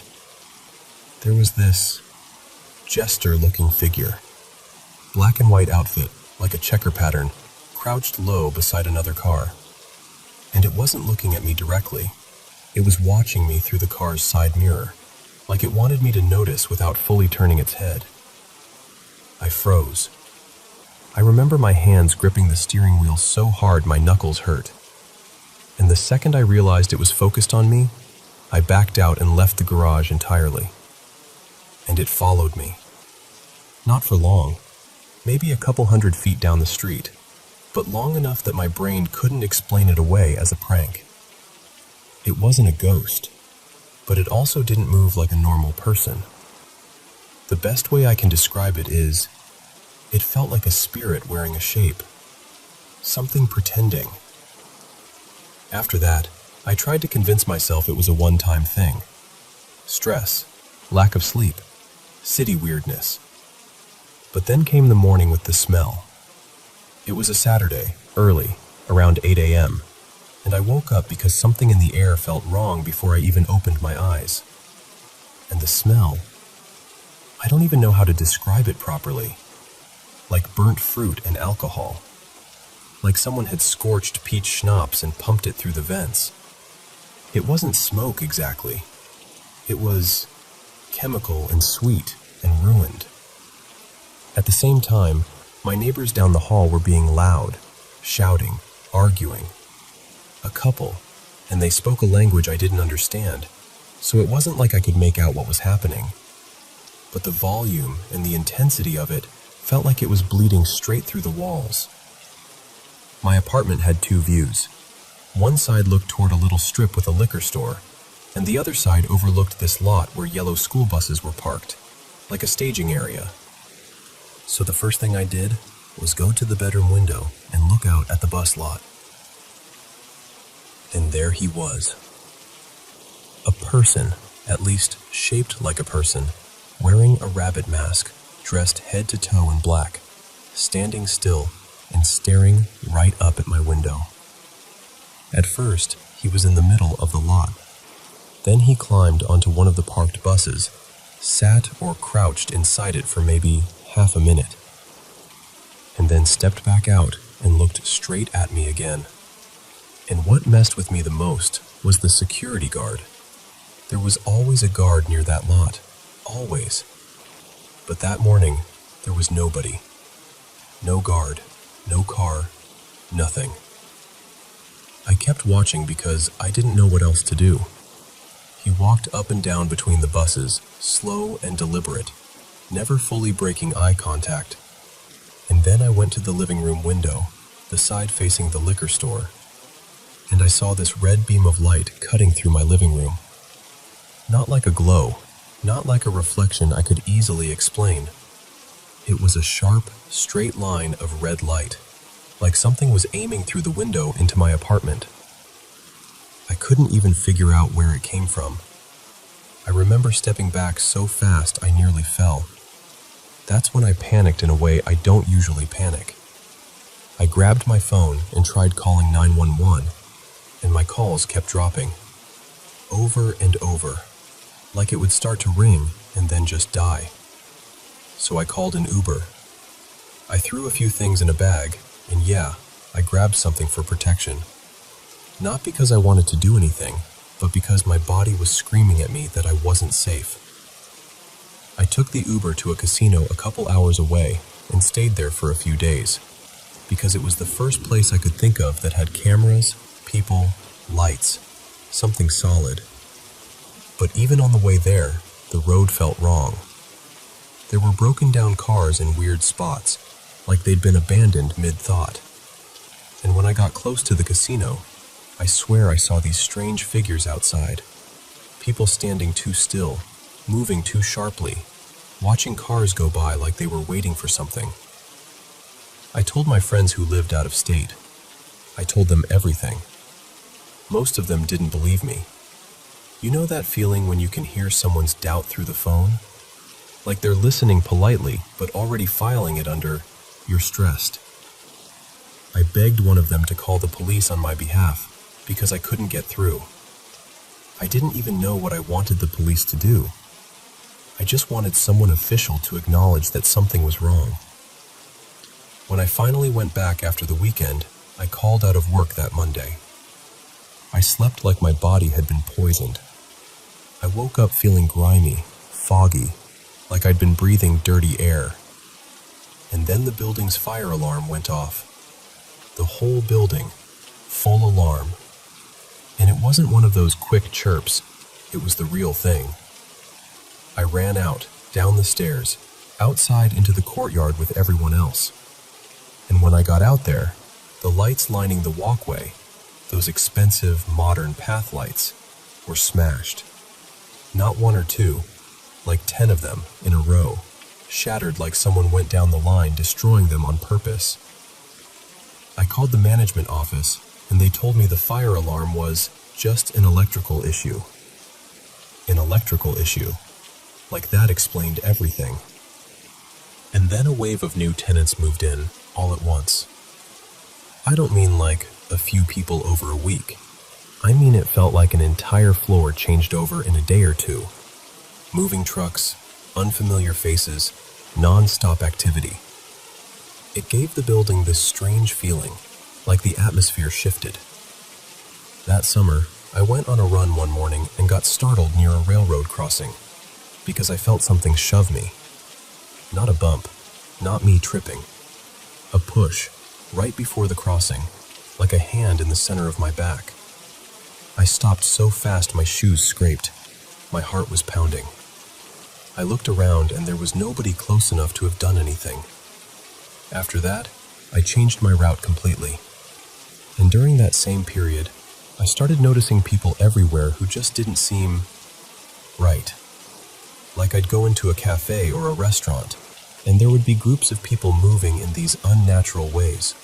Too synchronized, too stiff, like they were acting out what they thought normal looked like.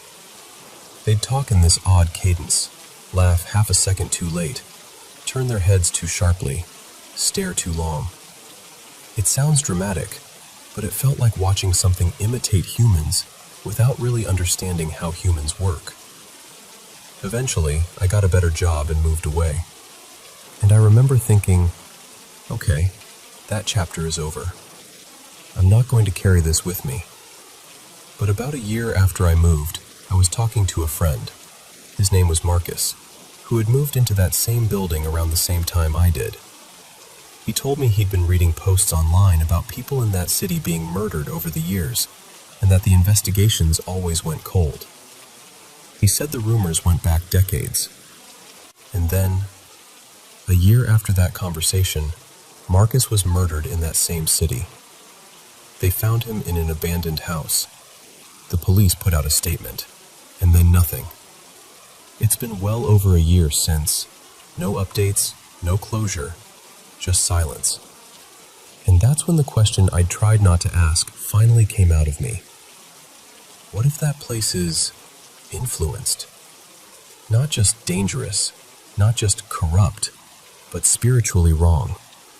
Like something's rooted there.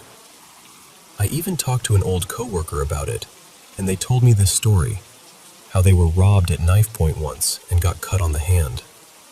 They ran until they found a police officer, held up their bleeding hand, begging for help. And the officer looked at it, smirked, and drove away.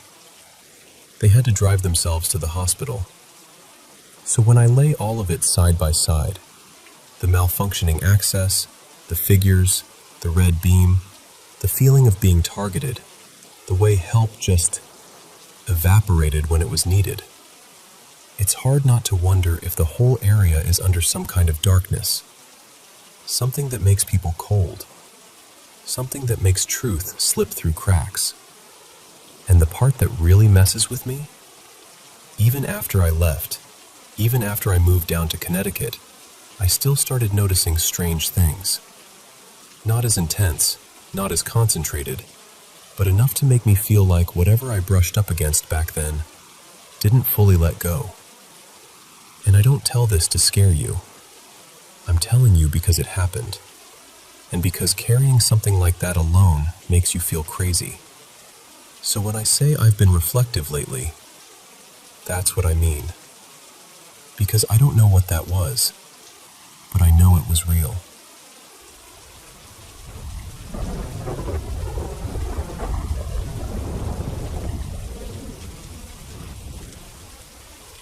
So, I should probably start by telling you where I'm coming from. I'm a neurodivergent young adult, early 20s, and I'm usually the kind of person who tries to explain things logically before I let them get mystical. But one night, somewhere around late autumn, like October drifting into November, I had this dream that didn't feel like a dream. It felt administered, like my brain had been gently put into a mode I didn't recognize.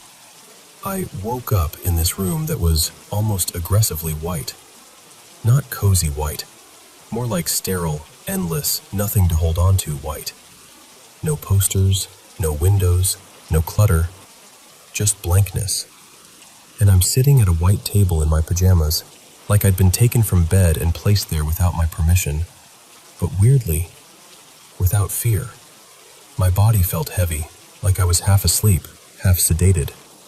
You know that sensation when you're trying to move through water? Like your limbs belong to someone else? Across from me, there's someone seated. And the first thing I remember thinking is, that is not a normal-looking person. They were extremely pale, like the kind of pale that makes you think of albinism, skin, hair, everything. Their hair was almost silver white. Their eyes were this light, washed-out shade, pinkish or pale amber, I couldn't tell. Their face was narrow and sharp in a delicate way, with this thin nose and small mouth. And the strangest part was that I couldn't confidently place their gender.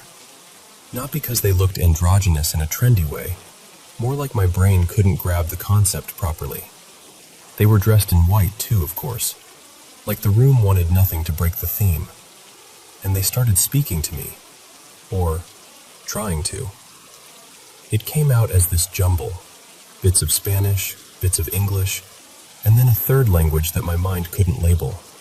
Not made-up fantasy language, not something I recognized from TV. It felt real, like my brain just didn't have the decoder installed.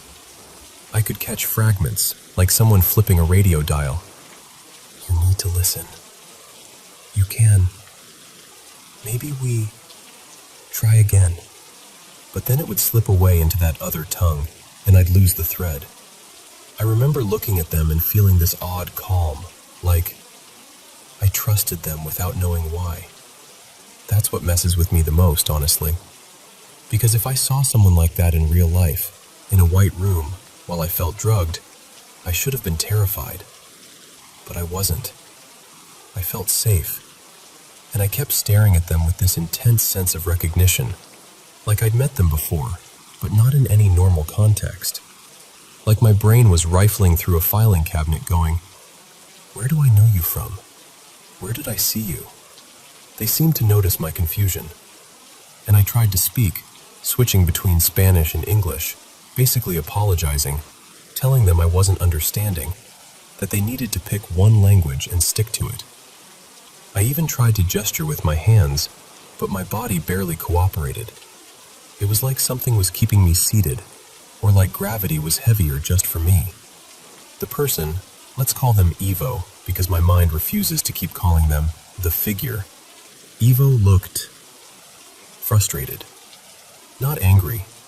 More like someone trying to explain an important idea to a child who doesn't have the words yet. At one point, I glanced around the room, trying to find a door behind me.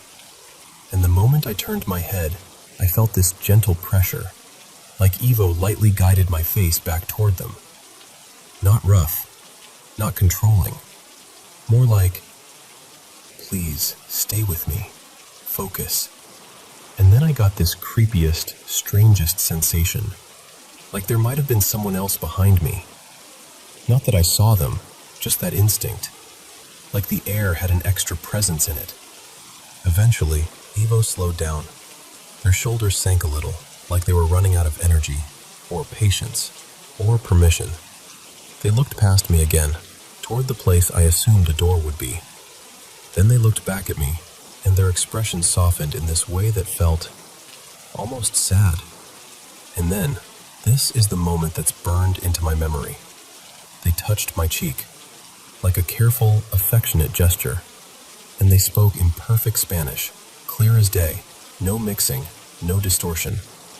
Maybe it's better we stop, go back to where you were, and wake up like nothing happened. Something like that. Not necessarily word for word, but the meaning was sharp and unmistakable. And I remember trying to respond, like, wait, what? Stop?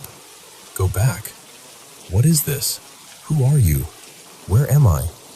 But I didn't get the chance, because the next sensation was exactly like being put under anesthesia. That fast, sinking drift where your thoughts just loosen and the room falls away. My head dipped forward like I'd nodded off sitting up, and then everything went dark. And then I woke up in my bed, cold, slightly sweaty, and disoriented, like my brain had been shaken. The same kind of dizzy feeling I get when a car moves too fast or changes direction suddenly. I sat up and looked around like I expected that white room to still be somewhere in the corner. And then I noticed something that made my stomach tighten. My dog, Nala, usually sleeps in her bed right next to mine. She's a creature of habit. But that night, she wasn't there. She was out in the hallway, in her watching spot, like she was guarding the house. I turned on my bedside light, and when I looked toward the hallway, she lifted her head slowly. Too slowly. Like she'd been in a deeper sleep than normal, like it took effort to surface. And I know, there are normal explanations. Dogs move. Dogs sleep deeply. A light turning on can make them blink and look groggy. But stacked on top of that dream, that vivid, lucid, sedated feeling experience, it rattled me. For months after, it kept popping into my mind, sometimes consciously, sometimes like my brain would replay it in the background while I was doing something normal, like washing a cup or scrolling my phone. And here's the part where family makes everything more complicated. On my mom's side, there's more belief in spiritual stuff. Ancestors, signs, angels, that kind of thing. My dad is more like me, skeptical about the details, but completely convinced we are not alone in the universe. Like, statistically, something else has to be out there.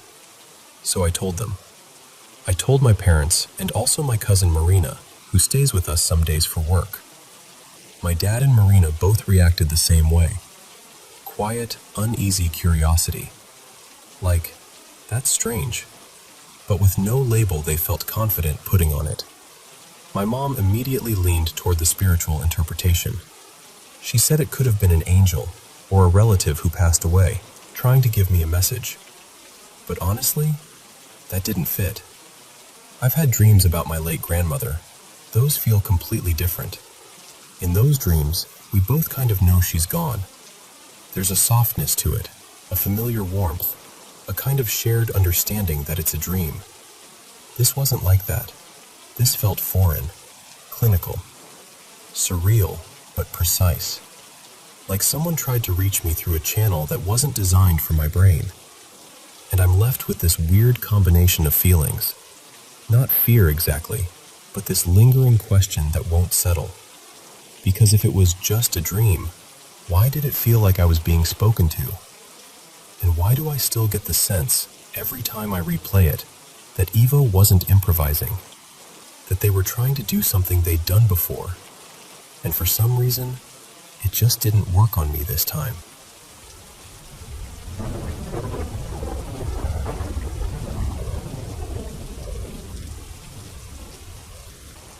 So, I have to tell you what happened the other night, because it's still messing with my head a little, and I genuinely don't know if this was a freaky phone glitch or something I can't really explain. It was around 3:50 in the morning when it started. Dead quiet. My husband, Evan, and I were asleep in our bedroom, and I woke up out of nowhere because of this obscenely loud snoring. Like, the kind of snoring you'd expect from a full-grown man passed out on a couch after Thanksgiving dinner. At first, I honestly thought it was Evan. I reached over and nudged him, kind of half asleep and annoyed. But when I did, he startled awake too, like he hadn't been snoring at all. And the weirdest part was, the snoring didn't stop.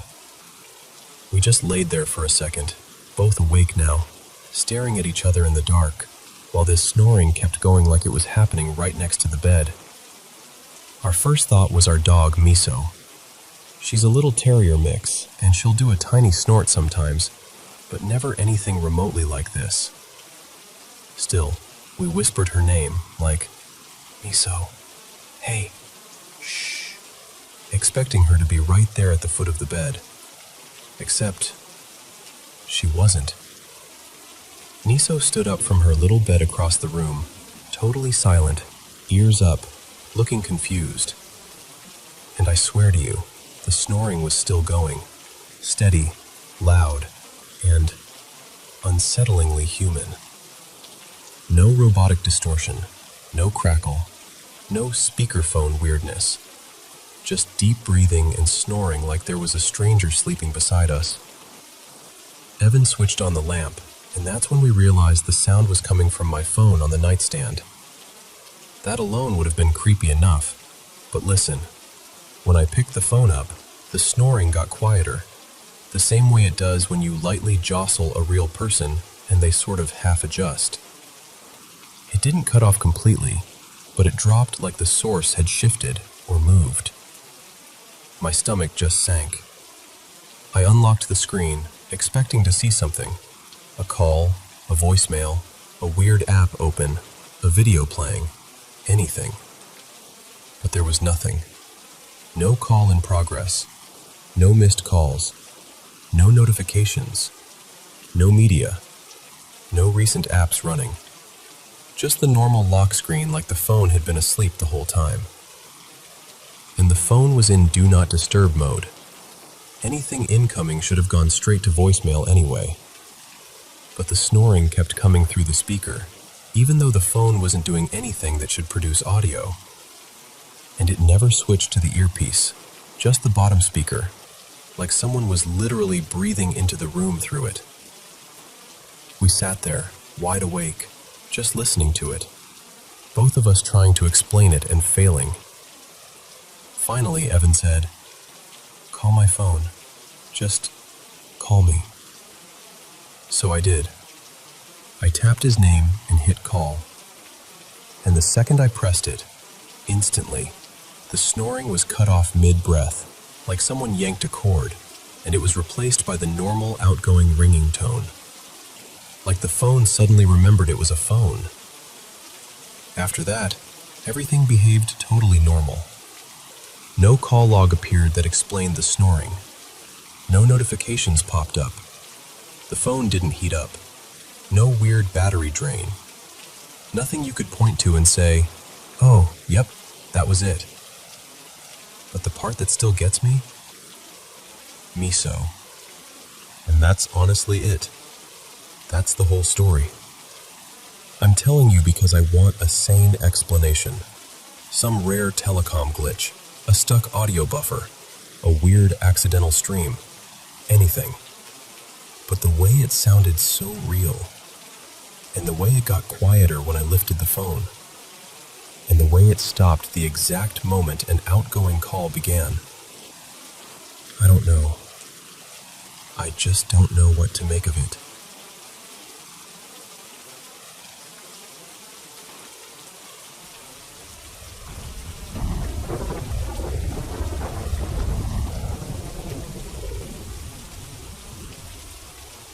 So, I'm going to tell you this the way it actually felt, because I still don't know what to do with it. I'm not someone who's out here looking for spooky stuff. I go to church most weeks. I keep my life pretty steady.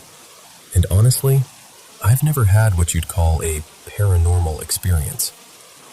If anything, I'm the person who talks myself out of being dramatic. A couple years back, I was convinced we had mice. I kept hearing tiny little sounds and I thought, okay, great, we've got a problem. So I hired an exterminator, this guy named Frank, and he did the full sweep, basement to attic. He found nothing. Still, just to be safe, I paid to have a few gaps sealed. They added that pest-resistant insulation in a couple spots, and they put some traps down. Nothing. Not a single sign of mice. Not then, not since. But even after that, the house still felt off. Like the air in it doesn't sit right sometimes. And I kept telling myself it was just the age of it, because it's an old place, about a century old, big, creaky, the kind of house that makes normal settling noises, and you have to constantly remind yourself, this is what old houses do. It used to be the rectory for the church next door. Not my church, a different one. That's just a fact about the property, you know? But it's one of those facts that started to feel heavier once all this started. Most weekends, I'm home alone. My kids go to their dad's, and it's just me and my cats. And my cats, listen, these are not clingy, anxious cats. They're the type that do their own thing, sleep upstairs in their tower, and only grace me with affection when they feel like it.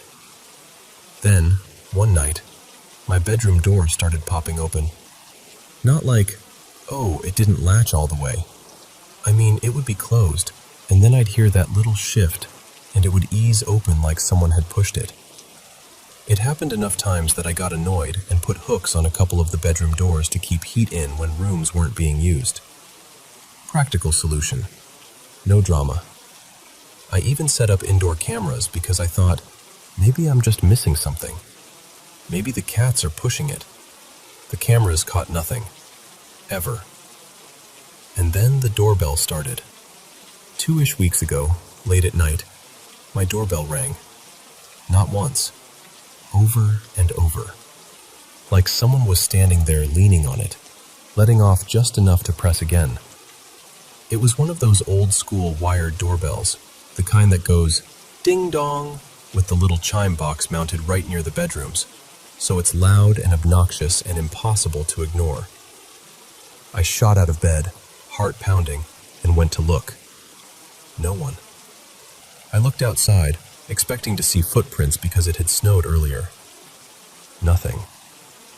I checked my camera feed, porch cam, driveway angle. Nothing. Not even a weird shadow.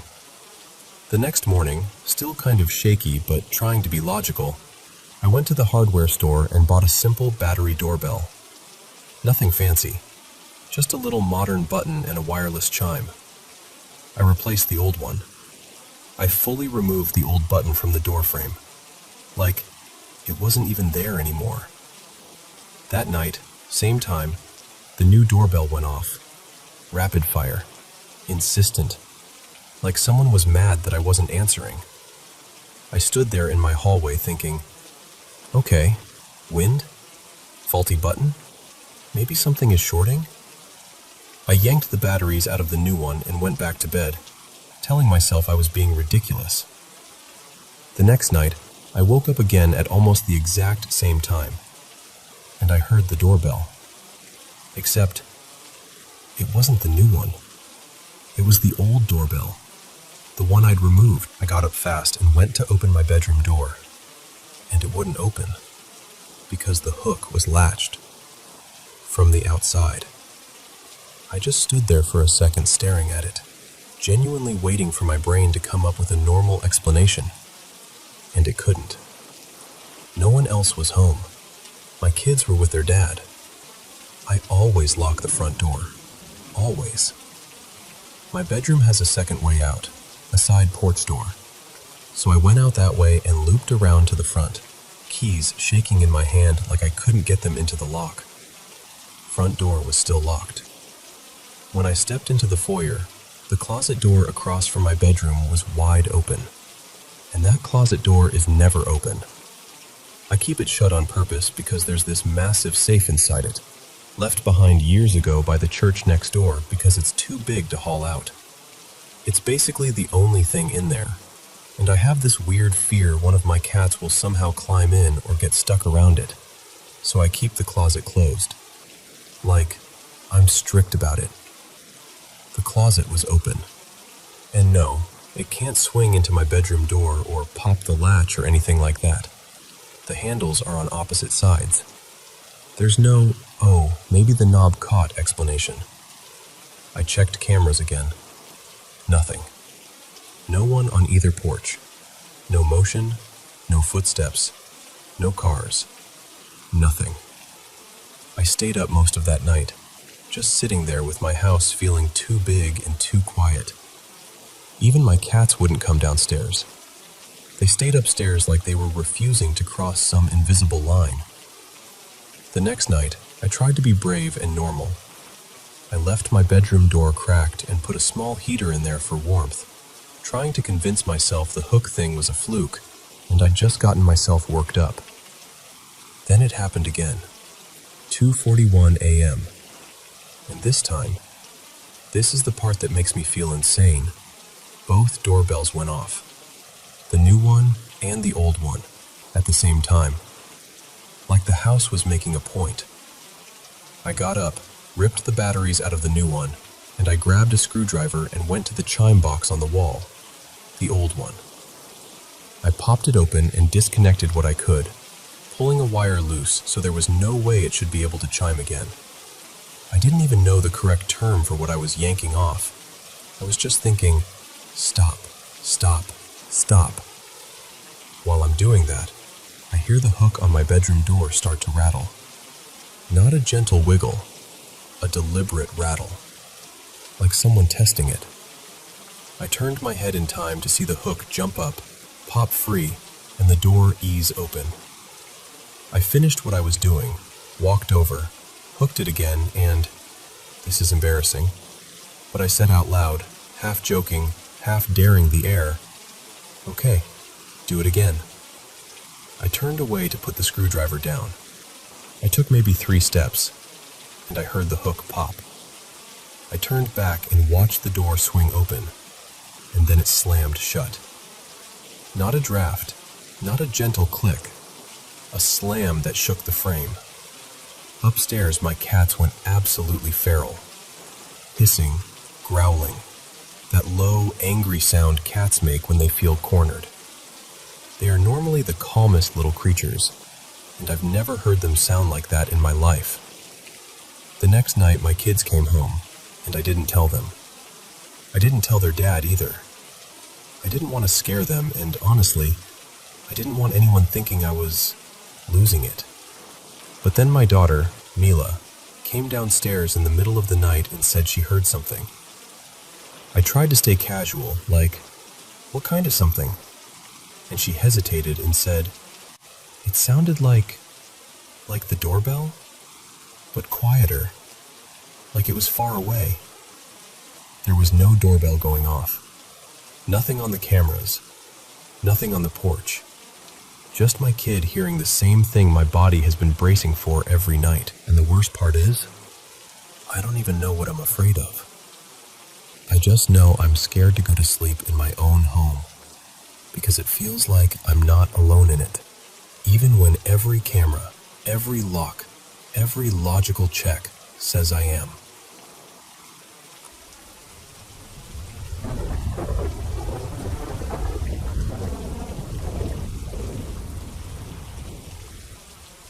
So, let me tell you something that still gives me goosebumps, even though it happened when we were kids. It was a Saturday morning, the kind where you wake up way too early on purpose because cartoons are basically sacred. My brother Callum and I came padding downstairs in our socks, half asleep but laser focused on the TV. We plopped ourselves in the living room, all cozy and smug, and that's when we noticed something odd. Our mom's car wasn't in the driveway. We could see the whole driveway from this big front window, like a perfect little lookout spot. So it wasn't a maybe it's there situation. It was just gone. We figured Mom had popped out to one of those early morning church prayer meetups she sometimes went to with a friend, and she'd be back any minute. No big deal. So we went back to cartoons. A little while later, we both heard it. That unmistakable sound of tires crunching on gravel.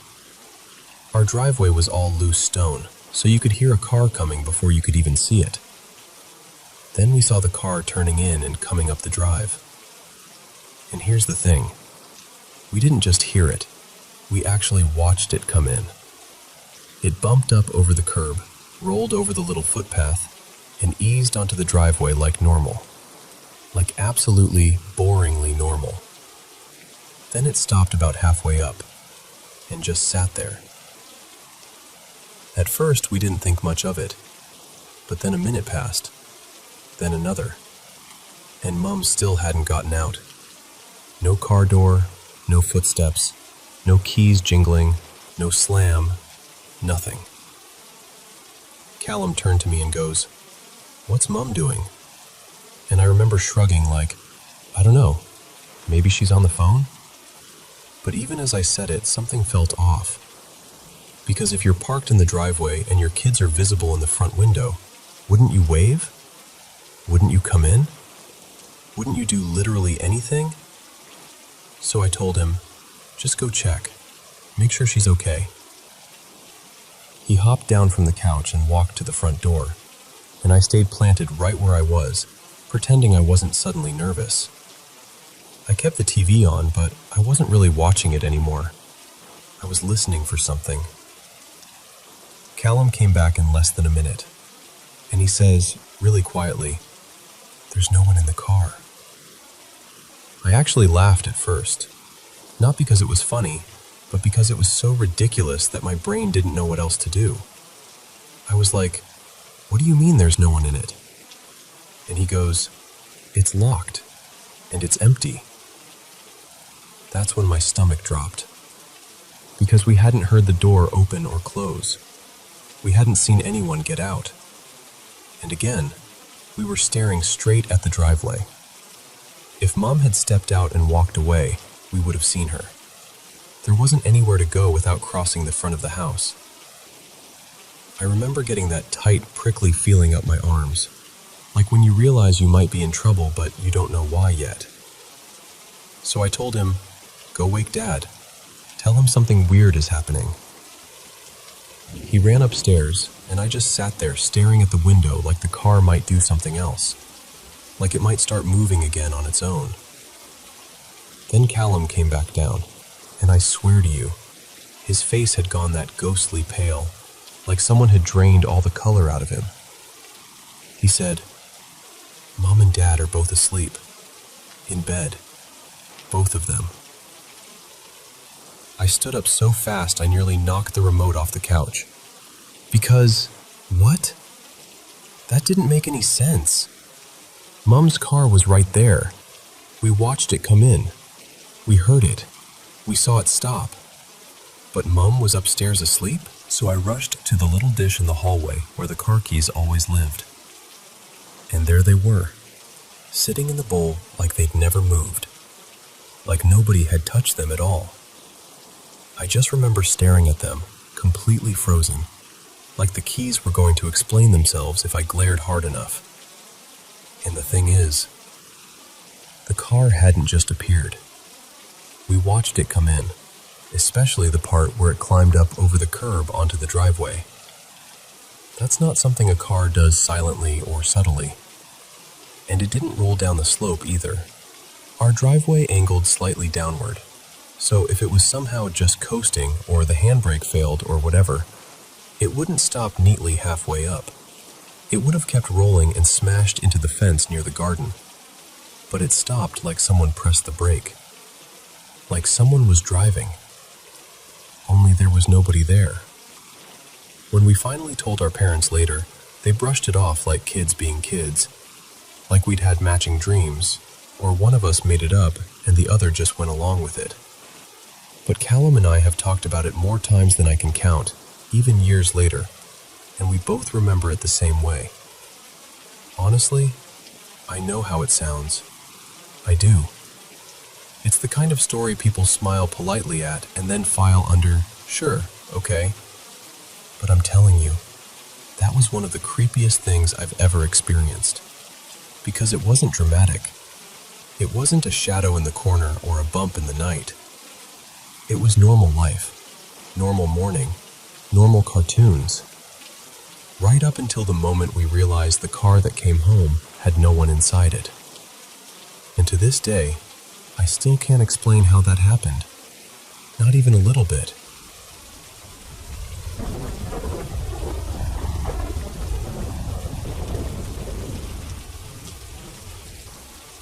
So, this happened back when I was in 10th grade, right in the middle of exam season. We were living in northern India then, and everything already felt like pressure. Notes, deadlines, the constant hum of worry in the background. On top of that, my family had moved into a new apartment only a few months earlier, so nothing felt fully settled yet. You know that feeling? Like your body lives there, but your mind hasn't unpacked. One night, I studied way too late.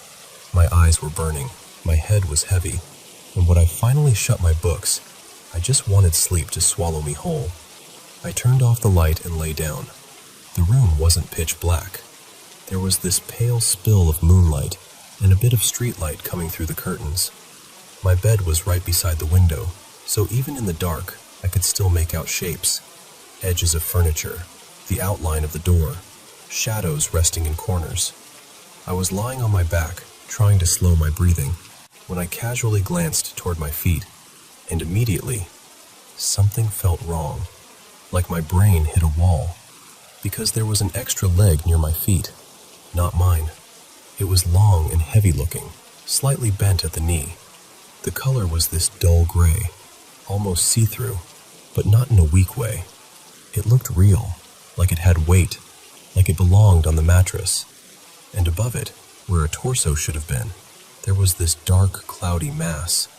Not a clean shape, more like a thick smoke or fog that kept shifting, but still, gathered enough to feel like a presence. For a second, my mind tried to correct it. Like, no, that's a shadow. That's a trick of light. That's something else. But it didn't change. And then the worst thought landed, slow and icy. If that is near my feet, then its face would be right next to mine. I tried to turn my head to the left. I couldn't. My entire body locked up like it had been switched off. Not even panic at first, just this stunned, frozen numbness. My heart was going insane, pounding so hard I could hear it in my ears, but I couldn't move my arms, my legs, nothing. I couldn't scream. I couldn't even whisper. It felt like I was trapped inside my own skin. I don't know how long it lasted. Seconds feel like minutes in that kind of moment.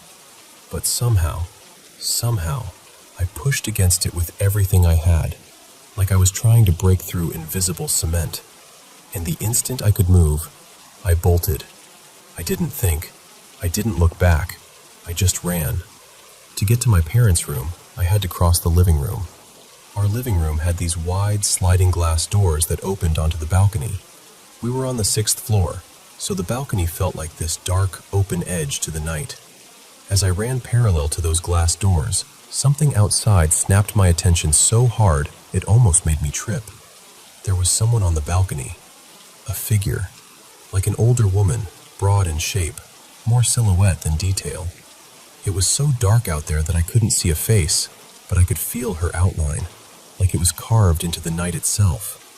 And the moment I started running, she stood up, and ran too, parallel to me, same direction, same pace, like she was matching me perfectly, step for step, only separated by the glass. I swear, it didn't feel like coincidence. It felt intentional, like she'd been waiting to move until I moved. I don't remember making any sound. I just remember the impact. My shoulder hitting my parents' door, my hands fumbling, my body shaking so violently I could barely stand. I stumbled inside, and I think I collapsed onto the floor or the bed. I don't even know. I was trembling so hard, it felt like my bones were vibrating. But all I could do was shake my head and try to breathe. And after that, nothing else happened that night. No footsteps, no knocking, no sounds from the balcony. Just quiet, like the apartment had returned to normal and left me alone to question my own mind.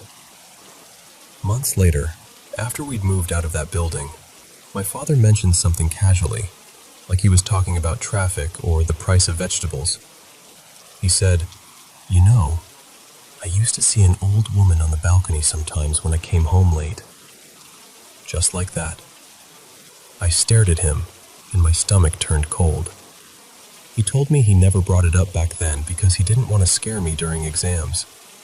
He thought maybe it was his tired eyes or shadows, or just a strange illusion. So he kept it to himself. And then, later, I heard something else from a neighbor we'd stayed in touch with. Before that apartment complex was built, there had been a huge banyan tree on that exact spot. Old, famous in the area. The kind of tree people talk about quietly, the kind they don't mess with. It was cut down to make way for the building. And I remember just sitting there after hearing that, quiet, still, because it felt like the final piece sliding into place. Like my mind had been holding its breath this whole time. And that was the last line it needed to finally exhale.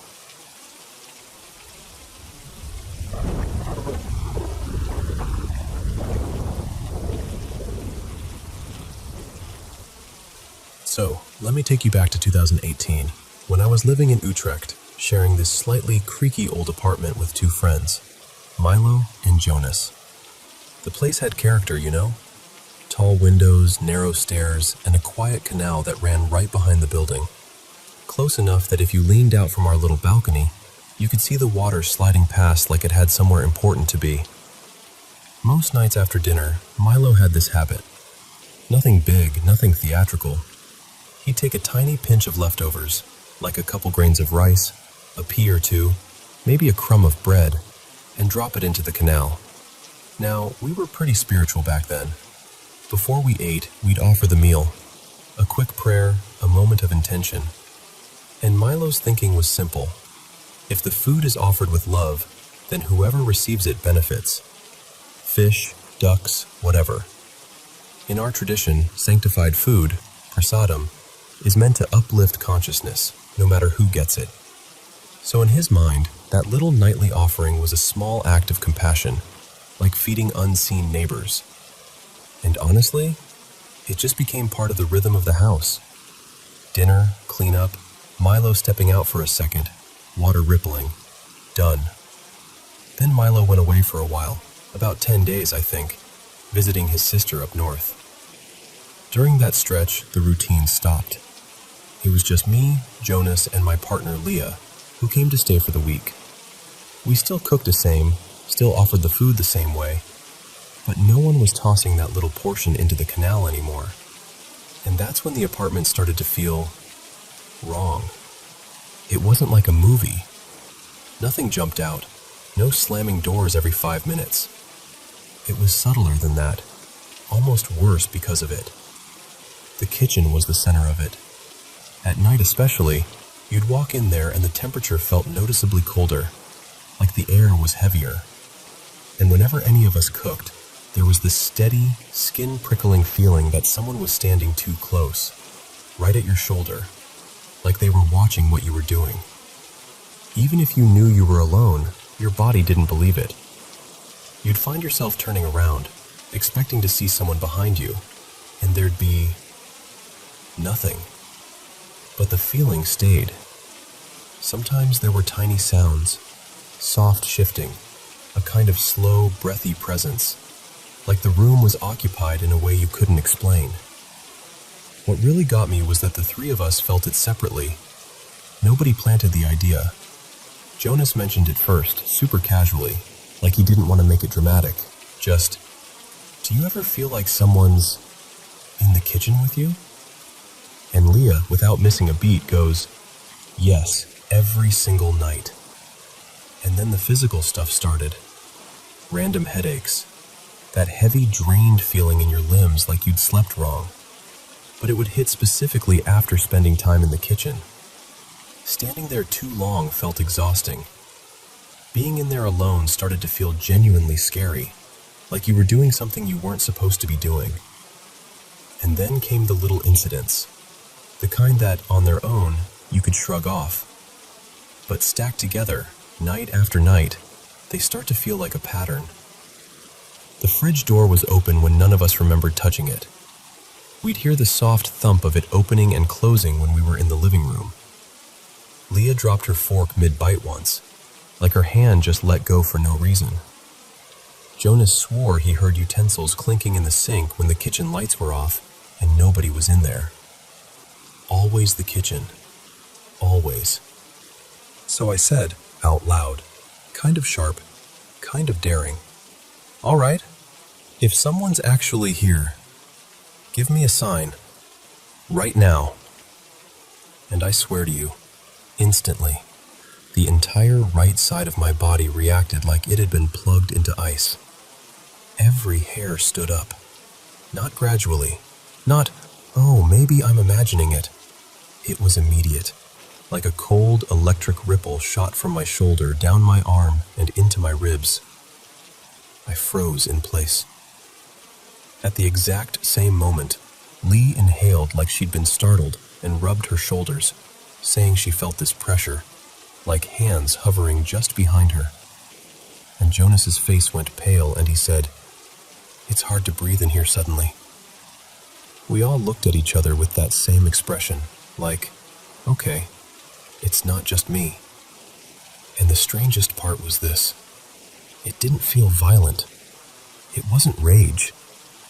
It felt desperate. Hungry, but not in the normal sense. Like something had gotten used to receiving a little offering every night, like clockwork, and then it stopped. And whatever it was didn't know how to ask. It just pressed closer. That's the best way I can describe it. Not attacking, pressing. We didn't try to be heroes after that. We got practical. We started chanting mantras in the apartment, softly at first, then more steadily. We left lights on in the kitchen at night. Lee put up a couple of spiritual images we'd brought with us. Nothing fancy, just things that made the space feel protected, anchored. And over the next few days, the heaviness started to loosen, like the apartment could exhale again.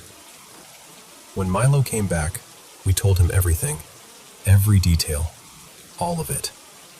And he didn't laugh. He also didn't get scared. He just listened, really quietly, then nodded like it made a kind of sense to him. He said something like, "I always did it with compassion, but maybe I wasn't being conscious enough about the prayer." That night, after dinner, he did it again. Took a tiny portion of prasadam, stepped out, and this time he paused. He actually prayed, deliberately, that whoever received it, seen or unseen, could be helped, could be uplifted, could find peace. And after that? Nothing. No cold pocket in the kitchen, no hovering feeling, no weird sounds, no headaches. The apartment felt light again, like the walls were friendly. Milo kept doing the offering most nights after that, and the rest of the time we lived there, almost 2 more years, the place stayed calm. It honestly felt like everything was finally in balance again. Us, the space, and whatever or whoever had been lingering by that canal, waiting for something small but meaningful.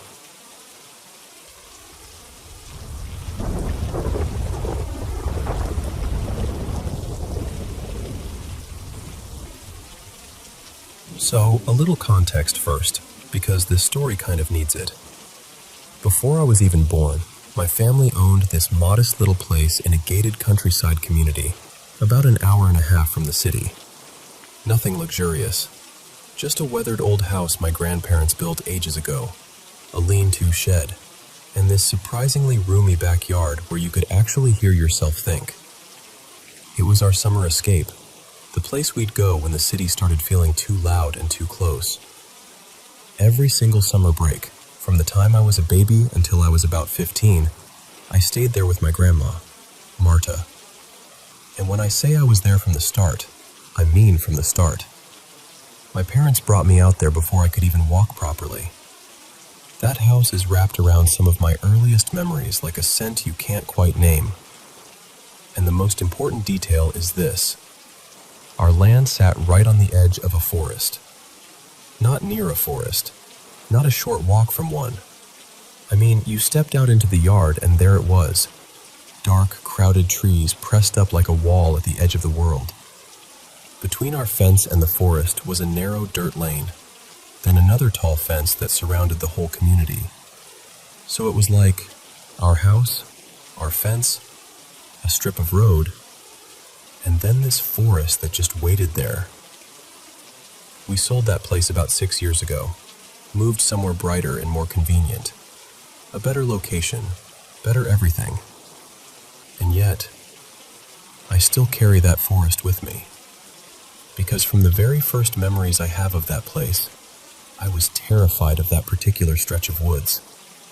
And I don't mean kids are scared of spooky trees at night, terrified. I mean a fear that didn't make sense even to me, a fear that felt older than my own thoughts. It only happened at night. During the day, I was fearless. I ran all over those fields, climbed around, got dirty, got lost, found my way back. But as soon as the sun dropped and the windows started turning into black mirrors, something changed inside me. When I was really little, the fear was so strong I wouldn't go near uncovered windows. If the curtains were open, I'd keep my distance like the glass itself could hurt me. And the worst part was that I couldn't explain it to anyone without sounding ridiculous. Because what do you even say? I don't like the forest. No, it wasn't dislike. It was this heavy, instinctive certainty that if I looked too long, something would look back. As I got older, that feeling didn't fade like most childhood fears do. It didn't get laughed out of me. It didn't get replaced by new anxieties. It stayed, steady and sharp. And whenever I had to step outside at night, like to grab something from the shed or take out the trash, I'd get hit with this horrible drop in my stomach. That sinking feeling. Like my body was warning me before my brain could catch up. I'd be halfway down the porch steps and suddenly it would feel like I shouldn't be here. Like the forest wasn't just there in the dark, like it was aware. I can't describe it better than this. It felt like being watched. Not imagined. Not spooky vibes. More like your skin knows you're being stared at, even when your eyes can't confirm it. And the weirdest part? It was only me. My grandma never felt it. No one else did. My family could sit outside at night, chatting like it was nothing, while I was trying to act normal through a pounding heart. I didn't want to be the dramatic kid. I didn't want to be the one who made things up. But I wasn't making anything up. And yes, during the day, I explored that forest too. The exact patch that haunted me at night. And there was nothing special there. Nothing that should have marked it as wrong. There was an abandoned little pond that was mostly dried up, and this low mound that turned out to be an old dumping spot. trash buried under soil from years ago. Not magical, not dramatic, just messy forest. I even got curious enough later on to check old maps from before the neighborhood existed. Same story, just more forest back then. No old buildings, no marked sites, no "something happened here" dot on the page. I went searching for history, local stories, accidents, anything. Nothing. But Marta, my grandma, used to talk about something in that forest. She called it the Wanderer's Clearing. In our language, it was closer to the clearing where people lose their sense, like a place where you walk in and your brain forgets which way is out. She said she'd heard it when she was young, and that older people avoided it. And then she'd say this part that always made my neck tighten. When big storms came through, they didn't pass straight over that clearing.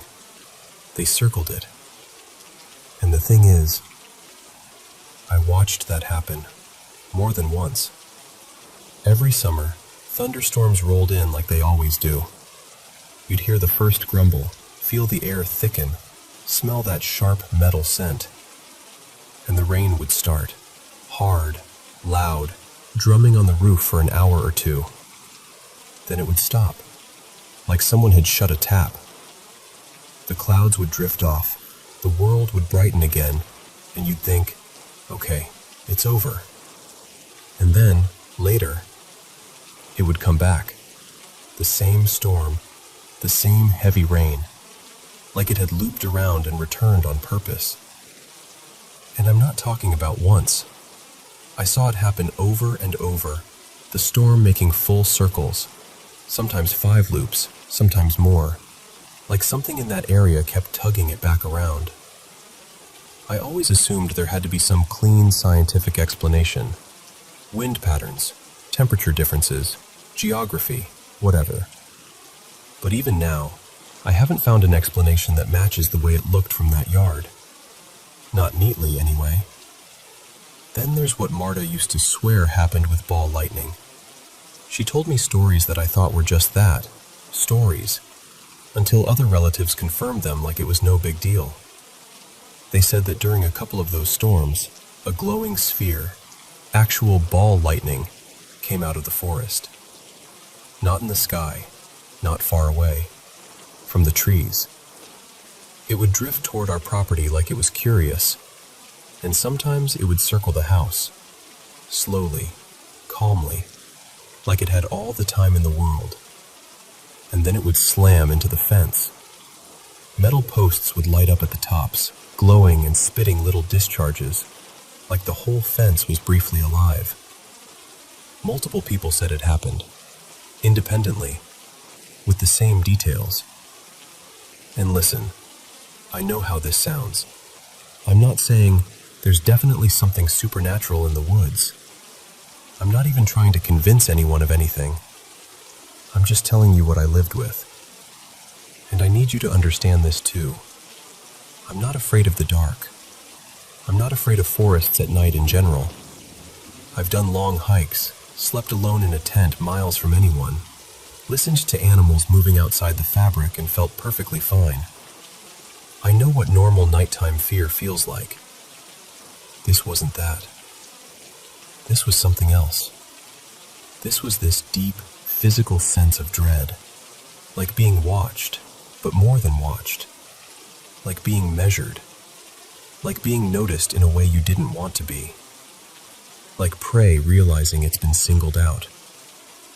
And that's the part I can't solve. Because we left. We sold the place. The forest is someone else's background now. But whatever that feeling was, it never stayed behind.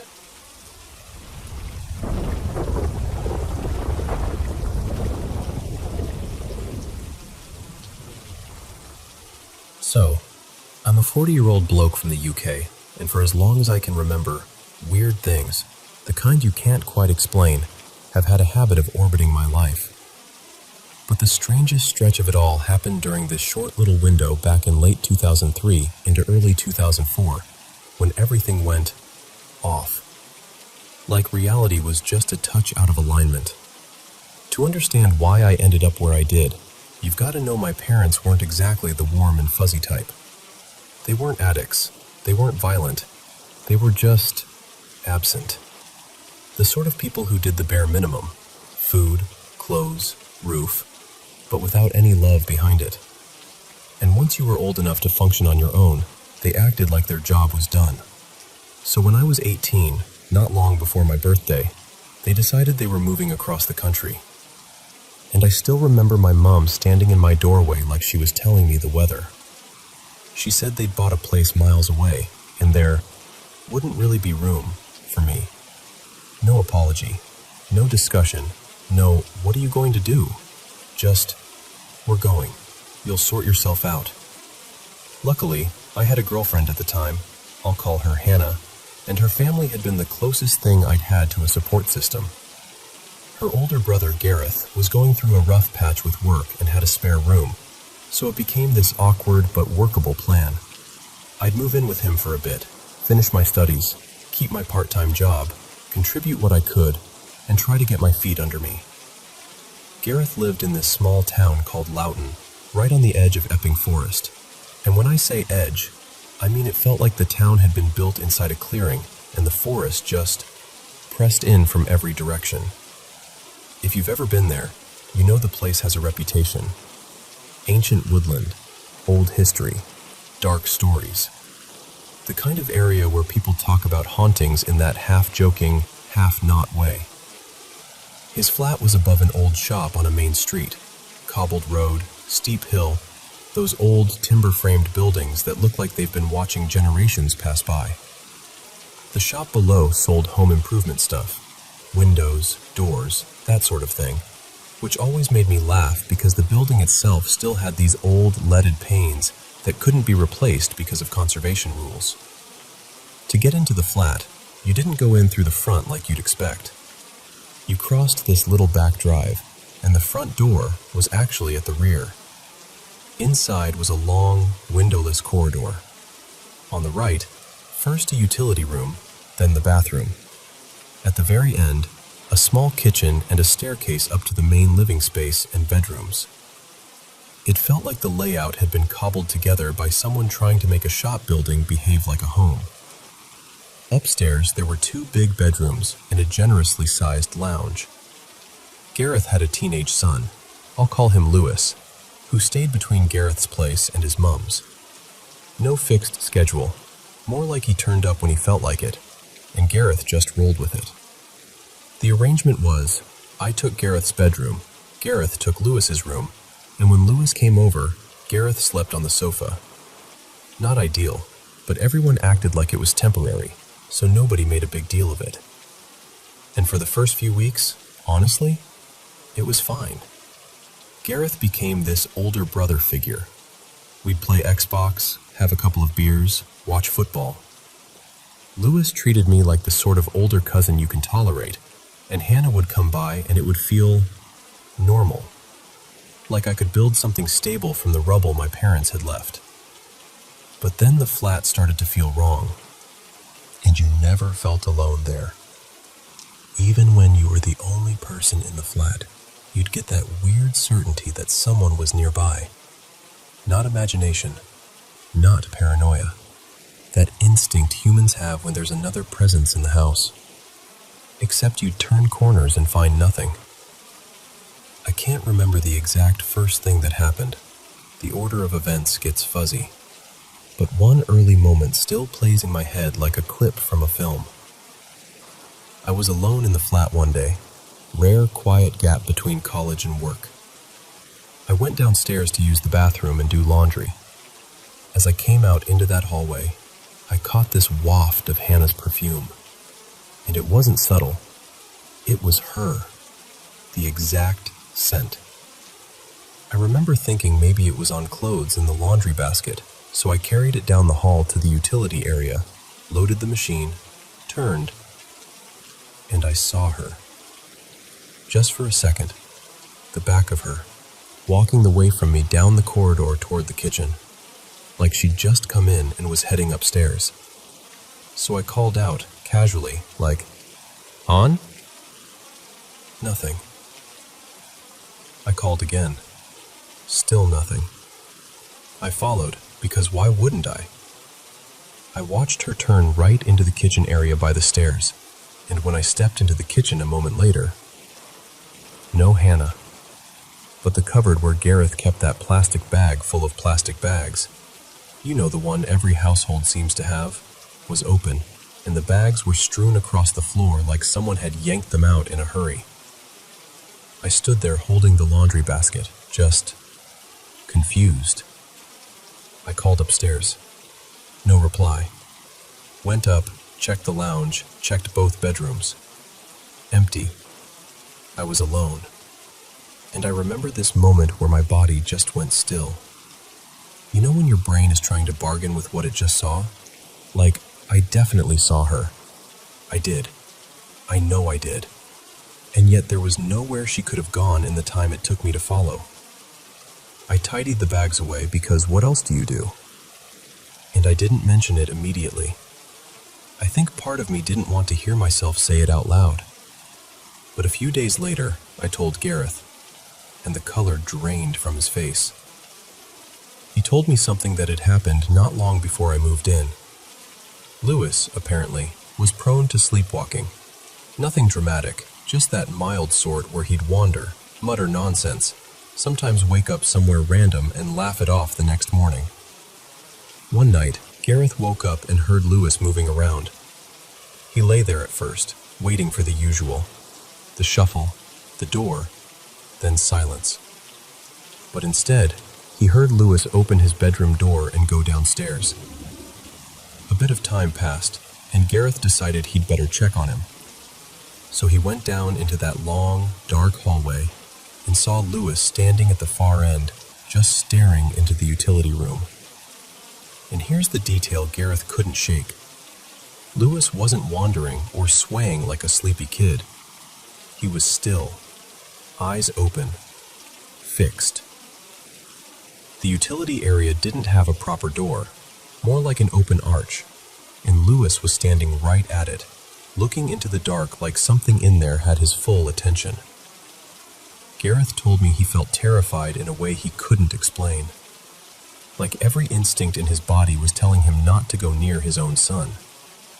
But of course he did, because he had to. And the moment he got close, Lewis sort of blinked and came out of it, confused, half awake.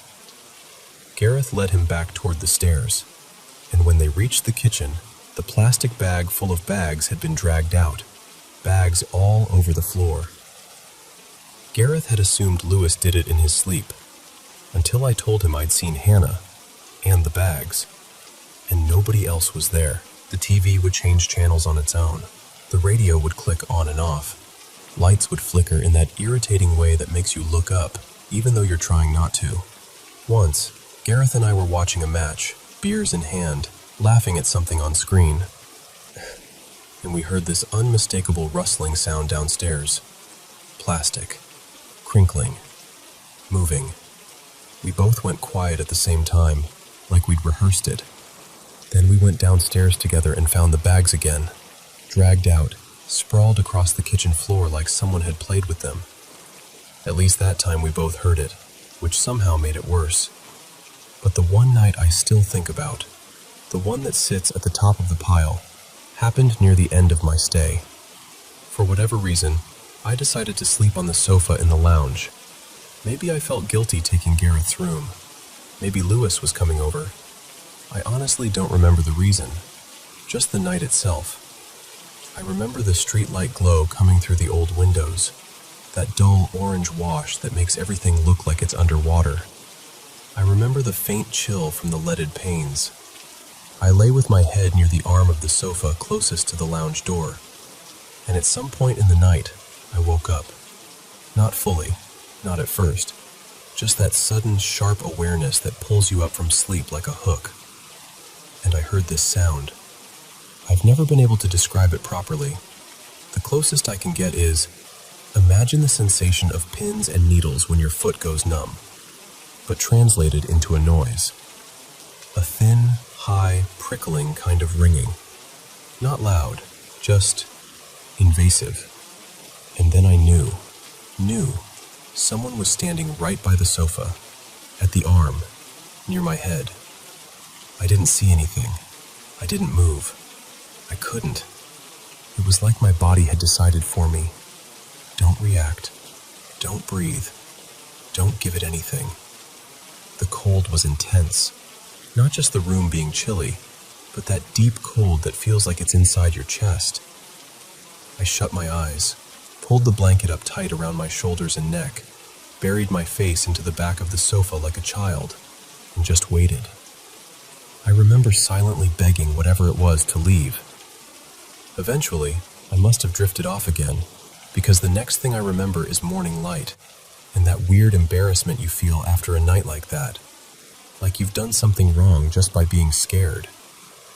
A few months later, maybe 3, maybe closer to 4, I moved out into my own place like I'd planned. Hannah and I didn't last, not long term. We split a couple of years later, like a lot of young couples do. And over time, I lost touch with Gareth and Lewis too.